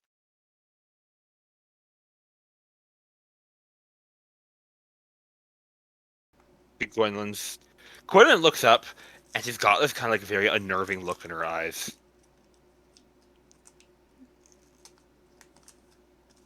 I don't think we should be making any decisions until we've got all the pieces of the puzzle, all the answers. Otherwise, we're taking a deal with the devil, and we don't know what we might get.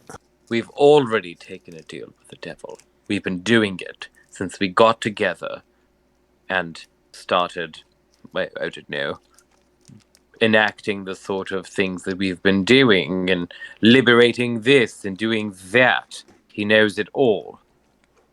And we've played right into his clutches. There's no doubt in my mind that however we answer, he's going to let us walk out of here. We're far too entertaining to him to end right now. And besides, we don't even pose a threat to him. Did you see the way he looked at us? We're no more than ants. And yet we are fit enough to carry out his bidding and his work. We're a bit sturdier than most mortals. Aye, 'tis true. We are each powerful in our own right. But compared to him, compared to the power that he wields,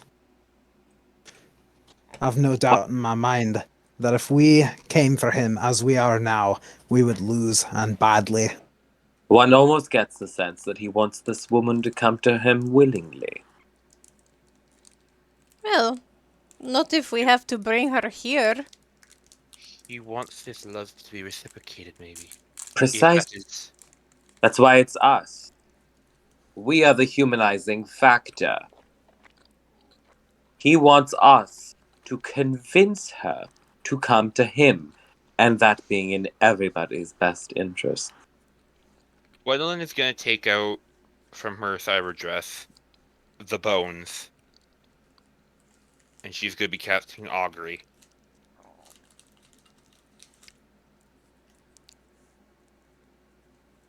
Be specific. Yeah. She is specifically asking, accepting the bargain to the deal with Strahd.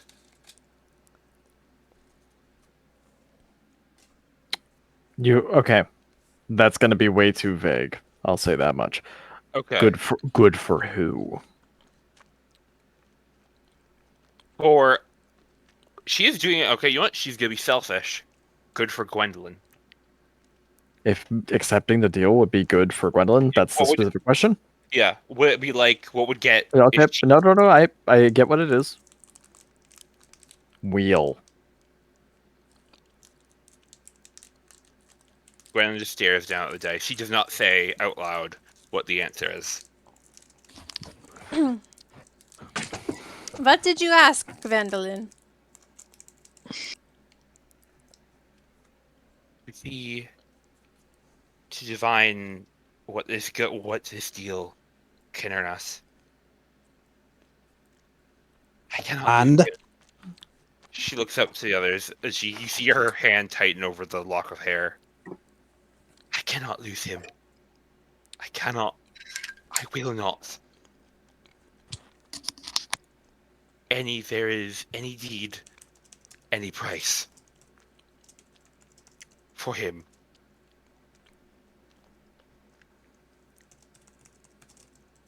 then you might stand alone. Many of us came here with other people. Some of us found them. Some of us found them less intact. How is this one person any different than the rest of our priorities? Perhaps he's already here, and he has not been found yet. Gwendolyn gives Lysander a very... She is fully, like, leaning into her creepiness. Yeah, and Lysander, like, points at Belagor, and he's like, he lost a dear friend, but he found other friends. They all came together, as did you with your friend. Perhaps this is all a trick, and he is out there for you. If you are meant to find him, you shall find him. No. About love. All you seem to seek is a lay. Allay, all I seek is out of this godforsaken situation. I mean, this is what this man's trying to do, is he not? He's making us all individual offers. He's saying things that we cannot refuse. Not reasonably, at least. Which means we have to refuse them. That's what I've been saying. Gwendolyn We shakes her cannot head. do. I can't. I won't. I won't risk the chance of losing him. Then you're gonna have to stand alone. The bones And say as soon as you say that, Belagor, once more the door opens. I trust that I gave all of you enough time. I was actually going to ask if Vesper wanted to say anything. But I am feeling the urge to go back over to here and make sure that I check out here that something's there. Goodbye. I'll go check on the dessert course. Yeah. Wait, actually, there's a chocolate couscous that is on the way. There's a dessert. Chocolate couscous? Chocolate. I don't. Yeah. I don't know. Chocolate mousse, maybe? Yes. The DM is trying not to switch into Rahadid voice. So there you go. All right, there you go. I am sorry, Vesper. Vesper would look to Gwendolyn and just shake his head. I'm not taking the deal. You not want what you come here to seek for, Vesper. I'm not going to condemn an innocent life over greed alone. Automatically failed the test as a pirate. I would say, is He it failed not that what you- test when he left the widower's jewels. Is it not what you've claimed to do so long? To pillage, to plunder, to find riches? There's a difference between greed and wanting a sense of adventure. And I want a sense of being wanted. And Cedric has given me that. I can't lose him. So instead, you'll basically kidnap this woman for him.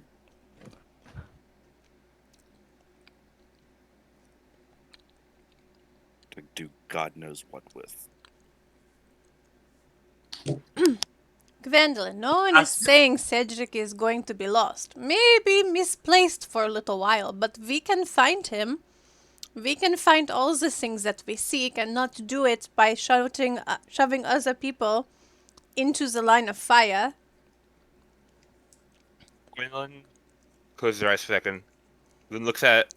Specifically, she looks at... Well, actually, she looks at all four of them. Swear to me. You want me to swear an oath on something I'm not sure is possible? If you cannot give me a certainty that Strahd is giving me, that the bones, and she gestures to the bones that she's scattered about, are giving me, what choice do I have unless you can swear to me that you will do everything in your power to save him? I'll swear to you this. You take that deal for such a selfish reason, and I against you. I missed the last bit of that. That's Yeah. He said, you take the deal for such a selfish reason, and he will do everything in his power to go against you.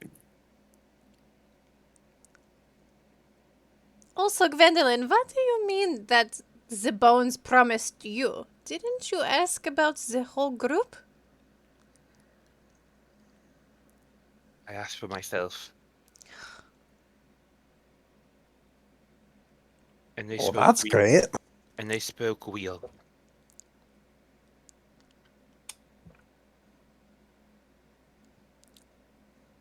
Well, there's nothing saying that we all have to take the deal, so if Gwendolyn wants to take the deal herself, then she's on her own. Goodbye, Gwendolyn. It was very nice knowing you. Now, let's not be hasty. We're not talking about this funny little stipulation which involves shaking his hand. So far, most people that we've made deals with have not asked for that, but he specifically wants to shake on it. Why is that, you think? Because it I is will a say- contract. He's I like, will. hey, I'll say this much: he never outwardly said specifically he wants you to shake his hand. He is saying for an agreement. So there's no. You don't need to have any emphasis there's on a handshake. He actually never said that. Okay, that was just me misreading into it. Yeah, you're good.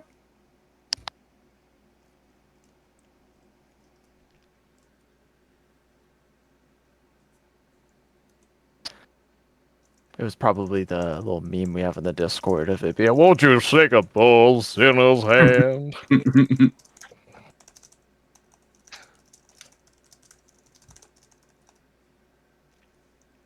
Gwendolyn,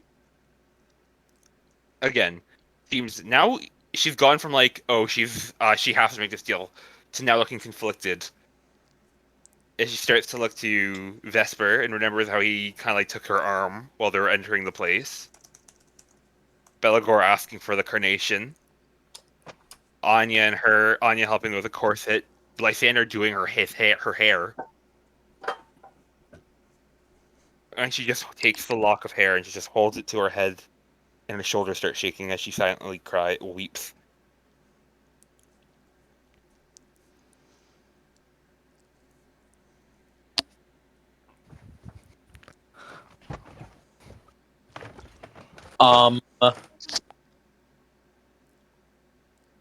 There. It will all be better soon. I'm just picturing Lysander as Reverend Lovejoy from The Simpsons comforting someone. They're there. They're there. They're there. At which point now, this doesn't actually happen, right? But imagining like the door opens and he kind of pokes his head in. Hey there, is everybody okay? Just want to make sure before I just do. Could I take a quick 5-minute break? Do we all need a 5-minute break? Yeah, to discuss. Oh, I was talking about to like go take a pee. Yeah, you go do your thing. We'll discuss. Okay. Okay. All right, I'll be right back. This is going to be the last little section before, and this can be out of character if you want.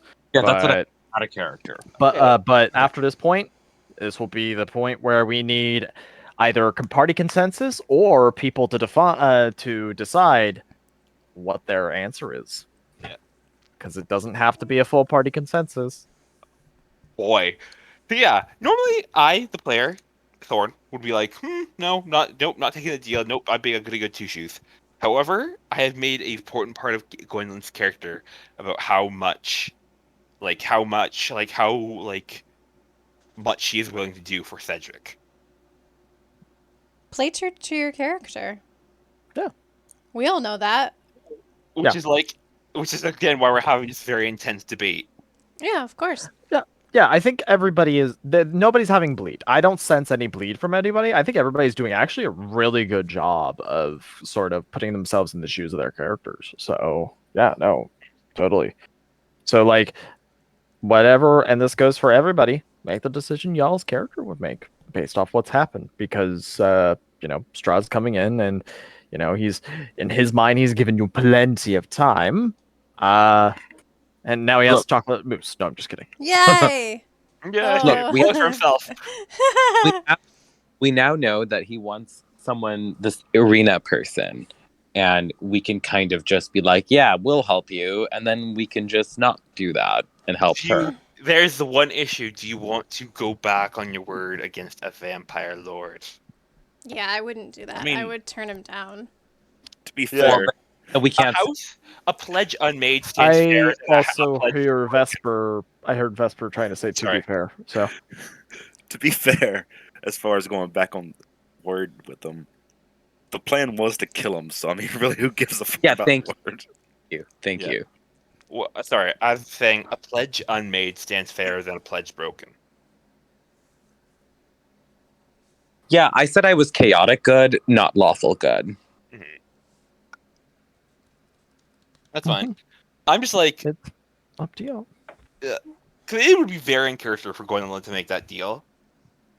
And But and that is something. Yeah. It is an option you can take. Yeah. Check your DMs. Oh,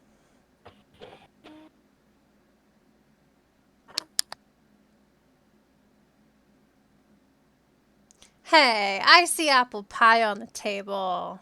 I see. So I should kill a party. Got it. Oh. Oh, No, sorry. I did. Wait, what? Okay, fuck off. First off, do you know how hard this? I would love to see that. What? Anya eating an entire apple pie with her bare hands? She would. You know what? Roll me a d6 for dessert. Gross black, gross black, gross black, gross black.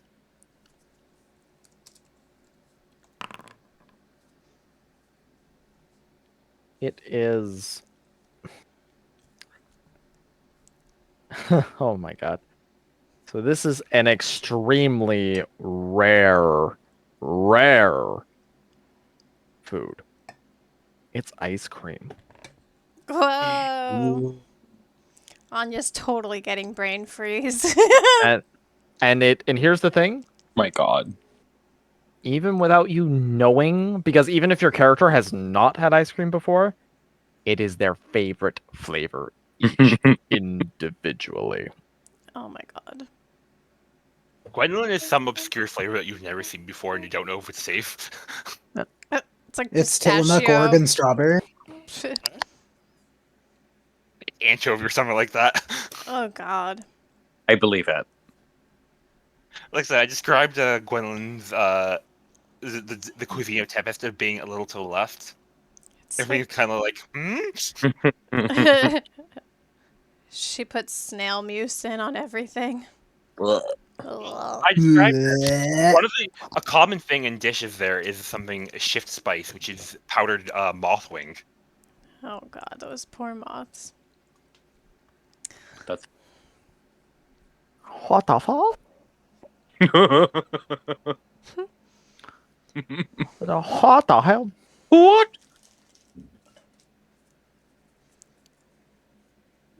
All right. So. Is Mead Is- back? Yeah. I didn't. I'm not Yeah, sure if I I'm heard here. what you say. Okay. Yeah, I'm here. I said a couple things. Did you guys not hear? No, we heard. My brain Oh, didn't okay. process that it was you. I mean, it didn't.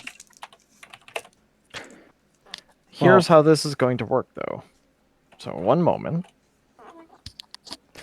So, Strahd kind of stands inside. He says, and as he steps in, he is followed by Cyrus, who walks in. And yes, everybody's unknowingly favorite flavor of ice cream, whether you know it or not, is dished out to you all.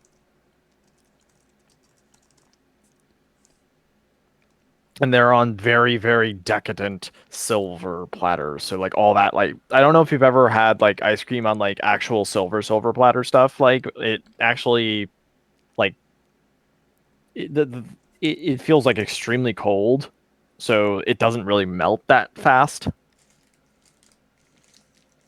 So small detail.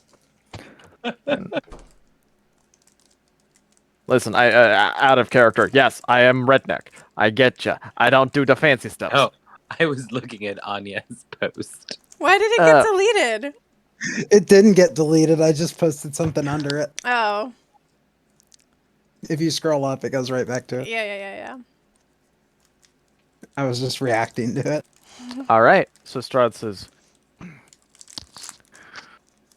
"No, I wish to thank you all for coming. However, each of you as individuals have had time to speak. What your answer would be, whether you wish to help me and leave this place in tow with what it is that you most desire." He looks to Lysander first. "So I will take your answers individually." Well, I will bring this woman to you willingly, should she wish so for herself. But I will not be party to breaking someone and kidnapping and bringing them to you by force. Not how I operate. He nods his head, then looks to Gwendolyn. Oh god. Gwendolyn looks at Vesper. And as you do that, Strahd's voice changes. Do not look at him. Look at me. Ooh. He looks straight at Strahd.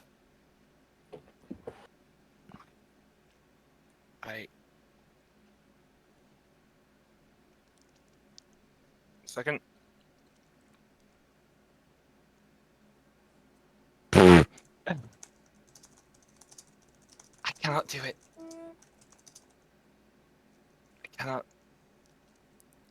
I cannot take.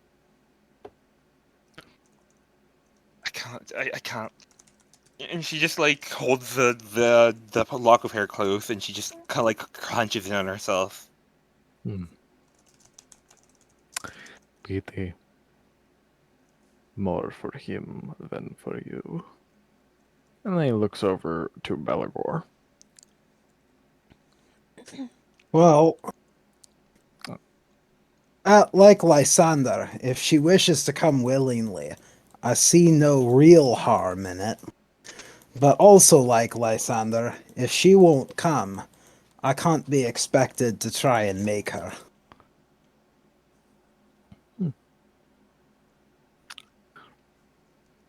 Spoken like a true cleric. He looks now to Anya.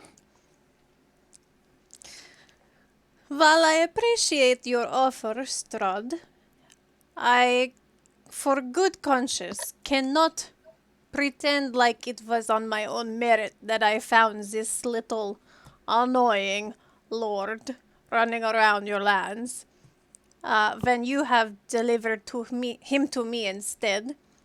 And similarly to the others who have spoken, I do not, in good conscience, have the ability to bring someone here against their will, but should they want to come on their own, I will escort them as needed. And I must have faith in myself that I am capable of coming and acquiring what I seek on my own. So, thank you, but no. I will, however, absolutely love to leave with some of the leftovers that may or may not be going bad, if you have any. I'm just imagining the doggy bags with Strahd's face on them, though, and just like scooping it up. Like, waste not, want not, you know? Okay. And then he looks over to Vesper and he goes, Although I have a pretty good idea, I'll give you the dignity of answering for yourself, Sebastian. Well, let me start by saying it is a very gracious offer. But I didn't step on the ship for riches. I stepped on it for adventure. And I'm not quite ready for this one to be over yet. So, as they said, if the girl wishes to come, so be it. If she doesn't, it's no deal from me. He nods his head. and he says, I see you all have made a decision. I will say that it is courteous of you all to make sure that you are answering honestly. So let me give you another courtesy. I will allow each of you to ask a question that I will answer honestly.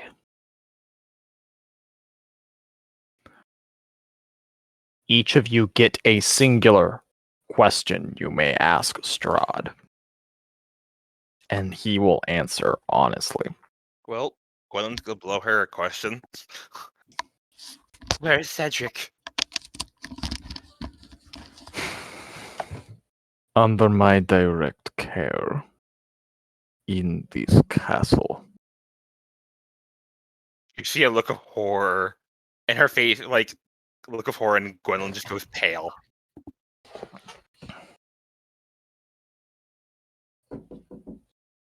Yes. Is I- it Yeti? But I swear to God, if it is. Okay. Next question. Let's go. Who would like to go? Belagor. Okay. Go Go, for Belagor, it. go. You said first. Go ahead, Go. No, Belagor. you, by all No, means, please. Belagor, go ahead. I go. heard you first. Okay, Go. okay. Belagor looks at Strahd and asks, "This deal you're making, would it affect Gabriel's soul as well? Would he be able to find peace?" If you adhere to it, yes. Because I meant all of your brothers.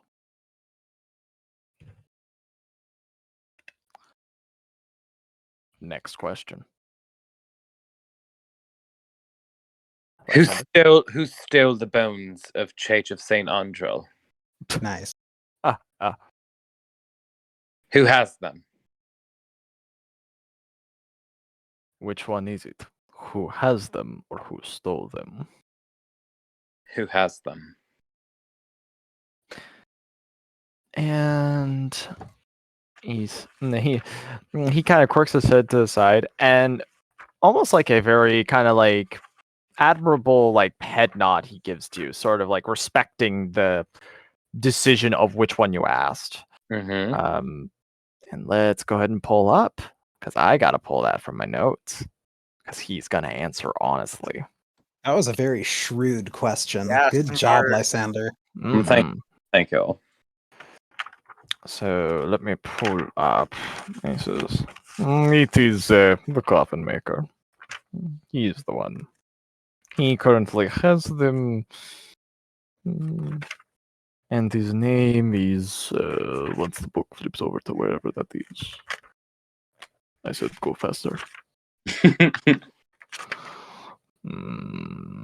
Why the hell is it not working? Heinrich Vandervoort. That's the name we got from the letter.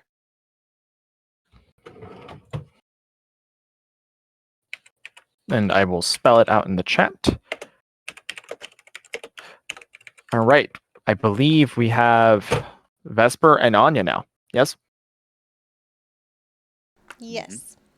Vesper can go first. Vesper would look at Strahd. Any question?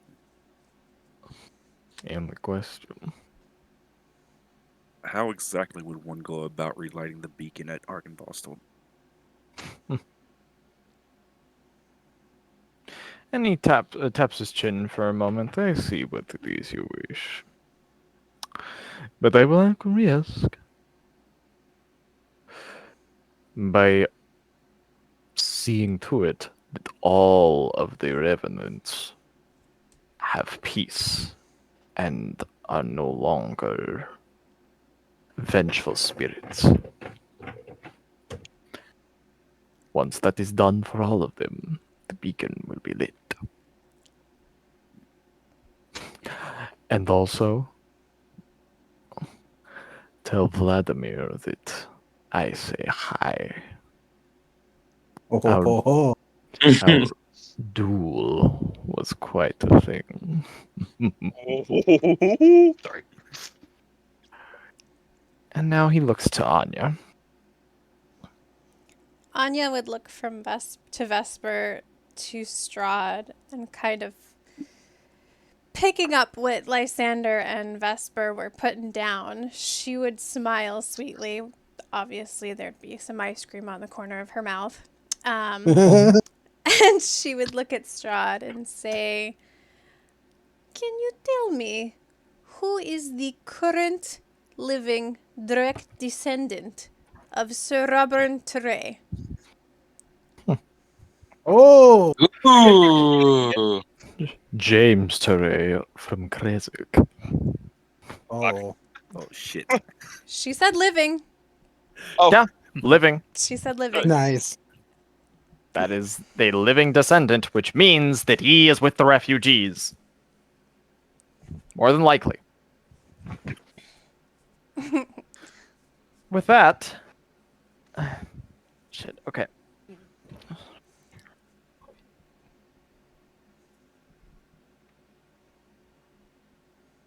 All right, we need to take a can we take a 10-minute break, guys? I need to eat, Sure. get this done, and then we can wrap up session, okay?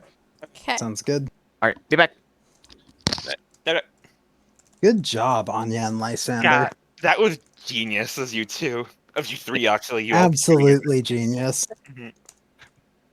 Meanwhile, Gwendolyn's being an emotional sap and wasting her question. Yeah, same thing with Bellamore. He said James Teray, right? Yeah. Is James... Yeah. Okay, I'm putting that in our Discord channel for yeah. reference. Are we okay with going like a little bit over than we normally do today, just so that we can wrap out like in a satisfactory way, not rush? Sure. I'm fine with that. Yeah, that's fine. But while we have this time, I'm going to make the most of it and run to the bathroom, so I'll be right back. Yeah. Yeah, I'm gonna quickly run. No, grab a drink or something. I'm gonna order dessert because that's something I never do. Do it.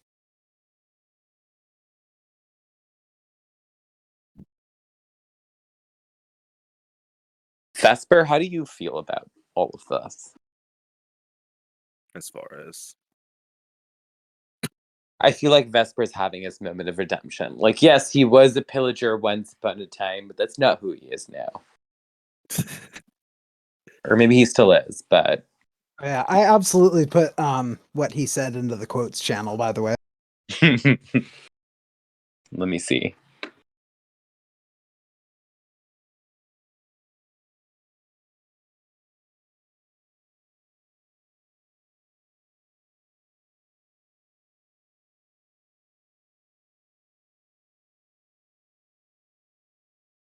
I'll put it this way. As far as all this shit goes, like the prim and proper aspects of everything, Mm-hmm. since I know y'all well enough to know OOC knowledge doesn't cross over, I'm back. What happened? this was basically Vesper's lifestyle before he joined the ship. Mm-hmm. What was? I figured. The prim and proper shit. Oh. So wait, Oh, so he's a wayward nobleman. Obviously, did you not see his outfit? True. to be fair, we're all kind of looking like noble folk. Yeah. Well, except for honestly, Gwendolyn looks like the least. She's still pretty like fancy dressed, but she looks the least like a noblewoman.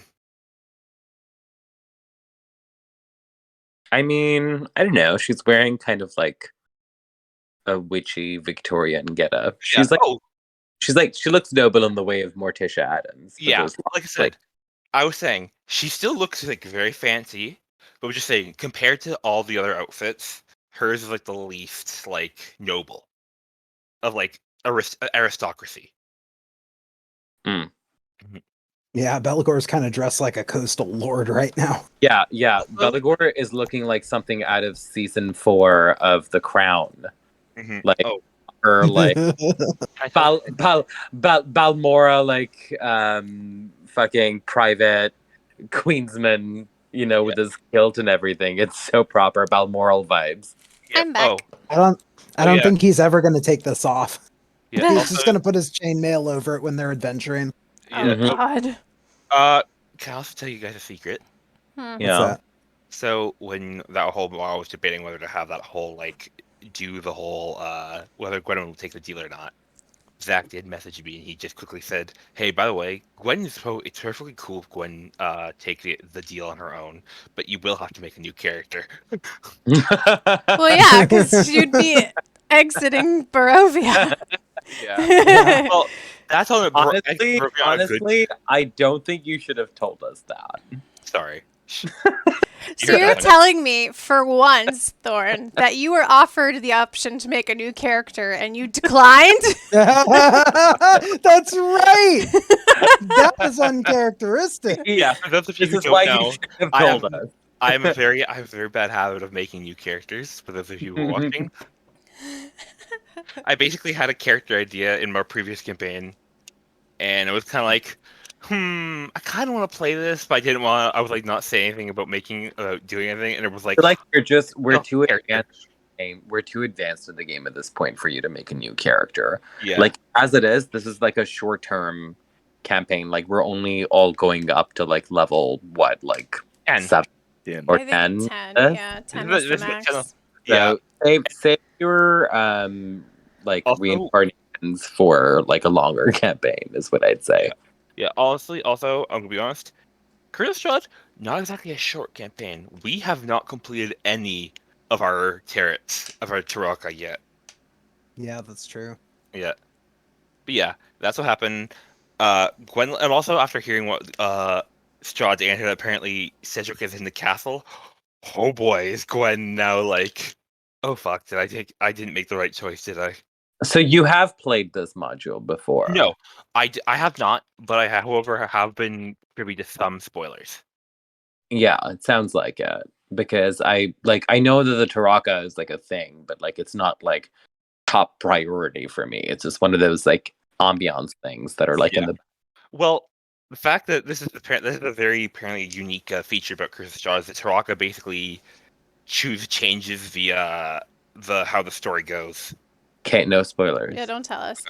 Yeah, I'm not telling you how it changes the story. I just said it changes the story. Gwen's gonna like ask Strahd on the way out. So before we leave, can we have a full tour of the castle? I mean, That should have been your question, Gwen.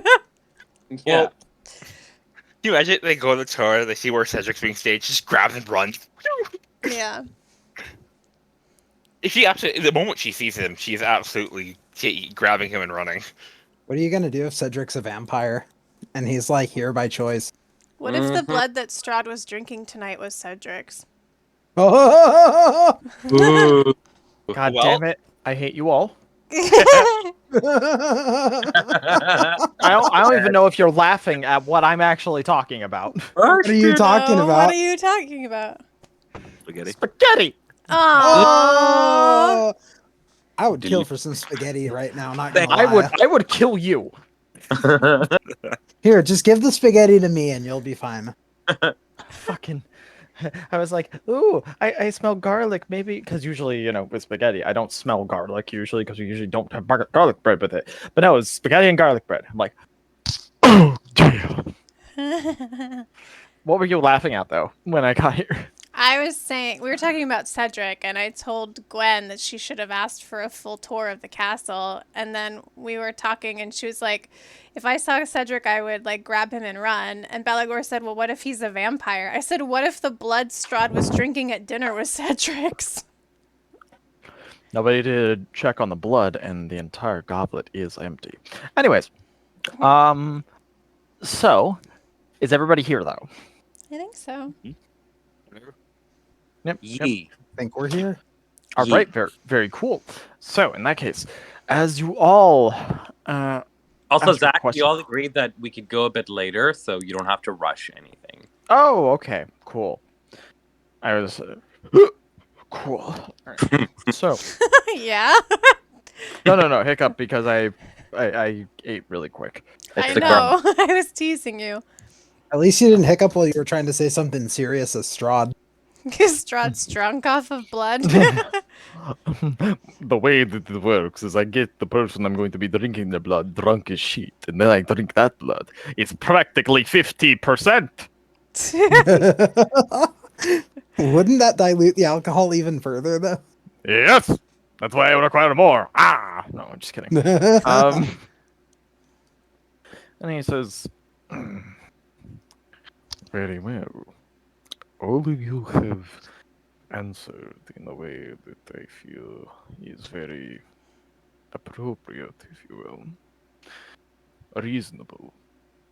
And I'd say that tonight has been quite a cordial evening. Wouldn't you all agree? Cordial and enlightening. Makes Mm. sense.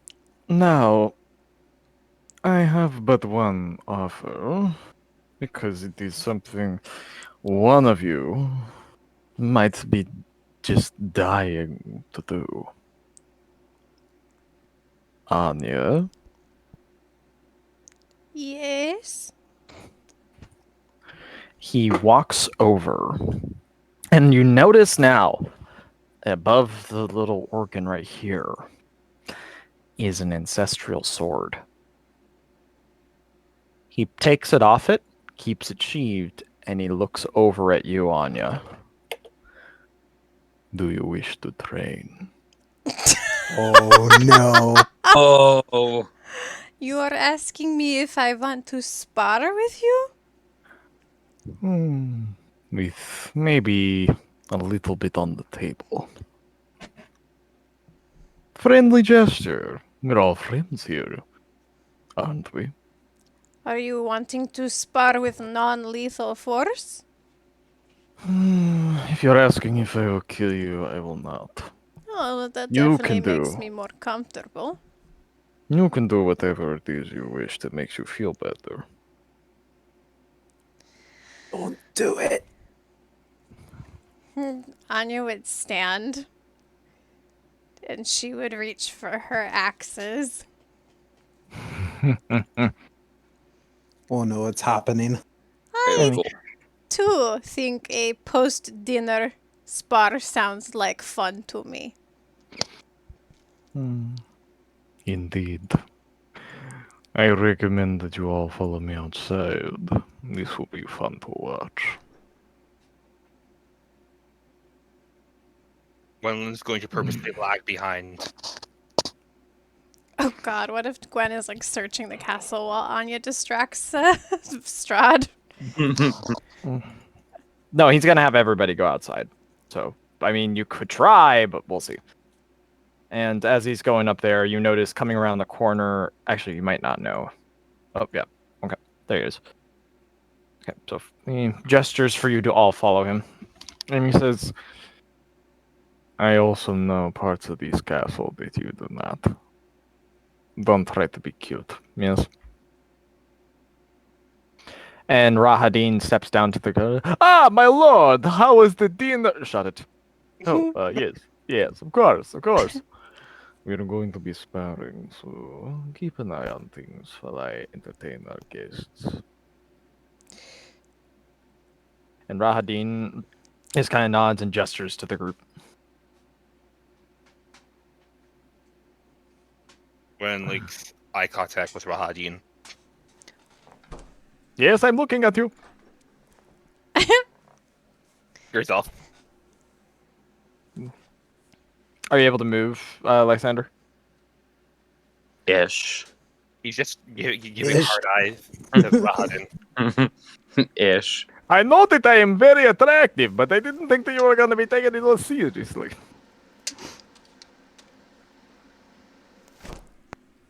All right, so Strahd steps over to here, and he gestures over here. Oh, Lysander, you're inside me. Sorry. Oh, Strahd breaks character. What? Now you see why they shared the room in Crescent. God, fucking like after hours, fucking D&D hype. So wait, Or game day hype. Vesper wasn't in the room with Lysander and Beligor? No, he took the solo room in Crescent. So if Beligor and Lysander shared a room and Anya and Gwendolyn shared a room, did Vesper sleep outside? There was 3 rooms, remember? Oh yeah, that's right. He got his own room. Wait, did we share a room, Lysander? Absolutely. Oh, And okay. at You this would- point, Strahd draws the sword out. It's shimmering in an unrealistically amount of just pure energy coming from it. That is quite a beautiful sword. Thank you. It was passed down through the generations. Lysander is Anya's biggest hype man right now. While this is this duel is happening, Gordon would like to cast locate object. What are you trying to locate? Cedric's leather jerkin. So could you cast that first? I just need to actually read what that I does. did cast it. I was on still on Yeah. full. My bad. Here, I'll reroll. That doesn't help because that doesn't have the description. Shoot. Sorry. Where'd I put What it? are you trying to pull here? Sorry, 1 second.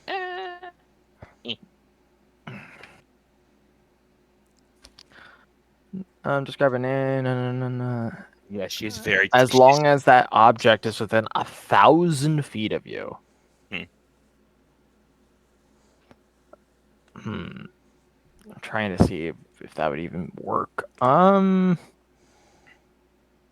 he's 1,001 feet. Damn it. Well, no. I'm just genuine. Have to take a look at the dimensions of it all. So.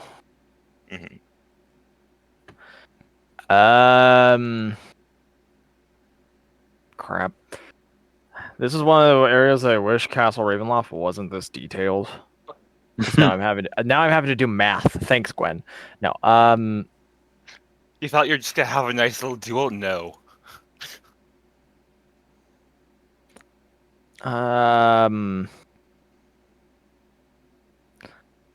You're not able to find it, actually.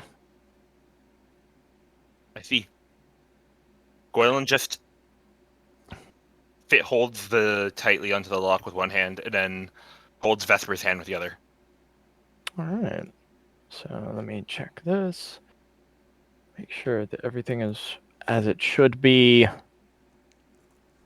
All right. So with that, though, Anya, roll me initiative. Oh. Ooh.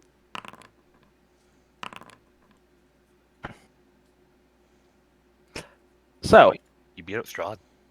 Strahd, as he watches you, and he has a sword out, he puts it into the ground and leans on it and says, "I'll give you first whack." Anya, it's your turn. Okay, Anya would pull out her axes from behind her back and kind of like do like a grand flourish of like flipping them in her hands before grasping them pretty tight. And she would smirk at him and like clang them together and like change her stance, which would have her like dress skirts kind of like sweeping out on either side of her legs. Fuck. And she's going to just like let out a little bit of like a battle cry to like hype herself up. So she's going to rage. And she's going to run pretty much directly at Strahd and try and strike with one strike for each axe. Okay. Go ahead and move yourself. These strikes do hit. Oh. Oh. Oh. Oh. However, they're kind of bouncing off. So boom, boom, and he's standing there. If any of you have ever watched Castlevania, you remember when Trevor tried punching Dracula in the face? I literally just sent that gift to Anya not too long ago. He did. It's that except the battle axes. You must be the Lion Crest. Okay, that kind of works. And is that your turn? She's going, once she like swings her axes down and makes contact and kind of sees them just like bouncing off, she's gonna like take a leap, not necessarily backwards, like, but not like as if she's like trying to retreat, but just like a step back to kind of assess, like, like almost like she bounces off of him. And he does not do an op attack. Okay. And then he says, "Your form, I don't think is necessarily bad." And he casually walks over and says in a low whisper, "Now it is my turn." Shit. And he's gonna do 3 attacks. 1, Oh, 2, jeez. 3. Oh my gosh. Hang on. I assume all of those hit? Yeah, they all hit. Wait. Wait, the 3 attack count, is it like a 3 attack combo or is it 3 separate attacks? I don't. What do you mean by that? Like, is this an ability of his that he can attack thrice? Because I wanted to do Chronal Shift and make him roll again. You want to interfere in a duel? if you're asking about that, you could. If you're trying to do that, you can only do it for one of the rolls. It doesn't work for all of them. if that Only makes one sense. rolls? Correct. Okay, so the last one. The last one That's doing 12 necrotic damage. still hits. Fuck. Actually, it even hits a bit more. So here's what God. happens, right? As you do this chronal shift, right? You know how usually most people do it, like the way I picture it is that what happens, but everything slows down, stops, Mhm. rewinds, and then goes through there. When it stops and everything is at that still, his eyes slowly move to look at you. That's creepy. So creepy. So, Zach, do I take the magical slashing or the necrotic or both? Both. From each? Okay. Yep. Yeah. But I'm taking What? half because I'm raging. Correct. Gwendolyn's jaw drops as she just watches him flurry of slashes. Just, oh no, he might die. No, she's only down to 41 out of 65 health. Oh no, but seeing what he just did, he's... Oh. Well, they're And- not doing it to kill each other. Anya's doing this just strategically so she can see his movements and see any weak points. And he starts walking around and he says, "Apologies." And steps over to you, Lysander. Mm-hmm. I'll let you do that once. I won't let you do it again. Lysander bows. And I'm assuming like your body is like shifting with him as he's doing this, and he's extremely casual in the way he's just walking around. Yeah, she's keeping her eyes on him. Oh, this is yes. Where were we? Oh yes, I believe it was your turn. She'd be kind of like, you'd see her breathing increasing. Like, she's not tired and she's obviously like a little hurt, but she still has more in her. And she just kind of smirks and she's like, I appreciate a good technique such as yours. Nods his head. And she would kind of like circle him too. Trying to repeat it. He is not moving around with you. She's Like, if that makes sense. Like, you know how you were shifting around, keeping focus on him? yeah. He's just tracking you with his eyes. She's gonna try to like bring one axe down straight, and then as she's doing that, the other one's coming from like a horizontal. So like one's coming down vertically, one's coming sweeping across horizontally as she hits twice again. Okay, let's take a look. So, something interesting is going to happen. So the first one misses. The second one would hit, but he is going to do a reaction as he basically brings the sword to his back and parries. As it bats one of the axes away and says, "Nope, try again." Wait, is he These- still looking at Lysander or is he looking at Anya? He's looking at Lysander while he's talking, but he's talking to you. Oh, okay. And he says, "Try again," as he bats the second attack away. So it appears you have eyes in the back of your head. I call it instincts. And he turns and attacks. Ooh, ooh. Oh my word.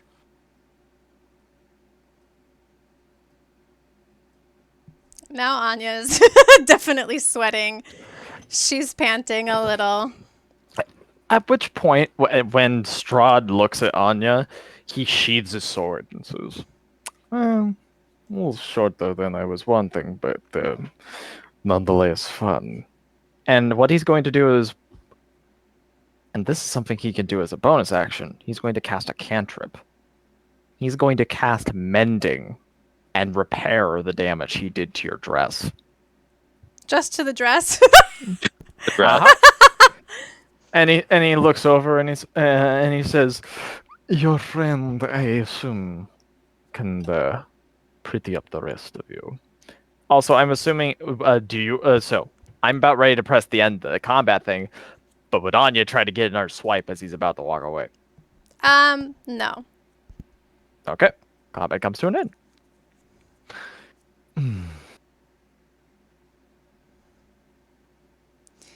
Where is it?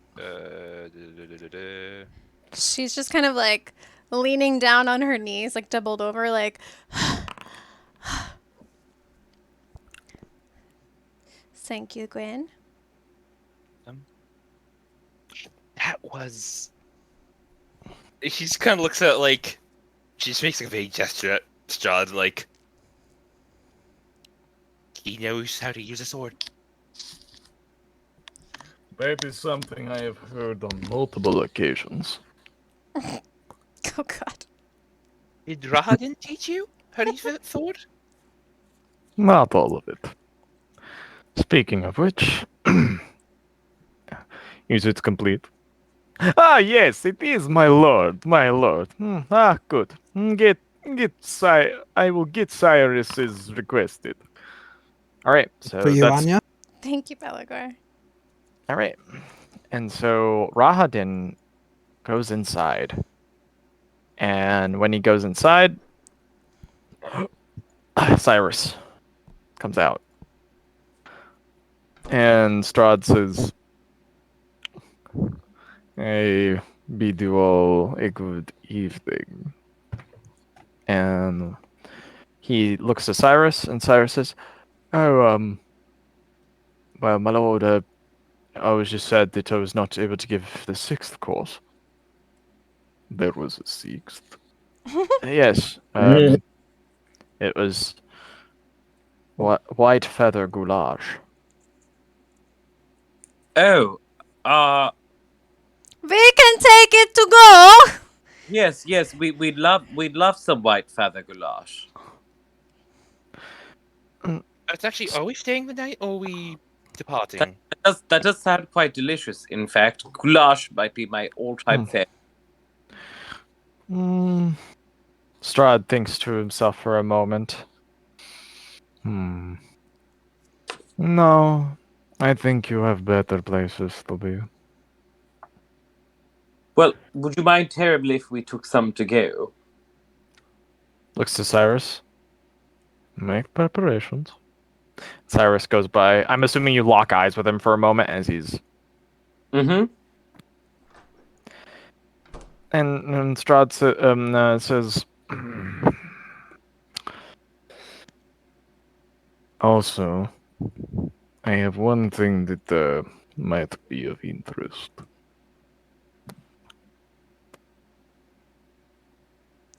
And what Oh. is that? Belagor, are you gonna be over near them or no? Oh, sorry. You were spacing out. I was struggling with my target button. And he's coming out with a bunch of baggies, pretty much.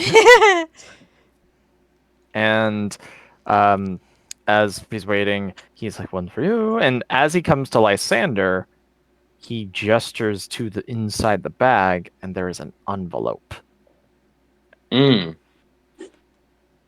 Everybody else, normal bag.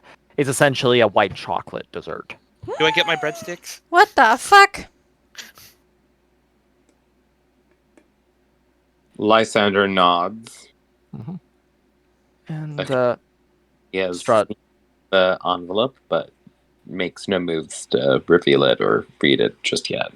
Okay. Strahd gestures for Vesper to join the rest of your group. Get in line. I would like to extend my deepest.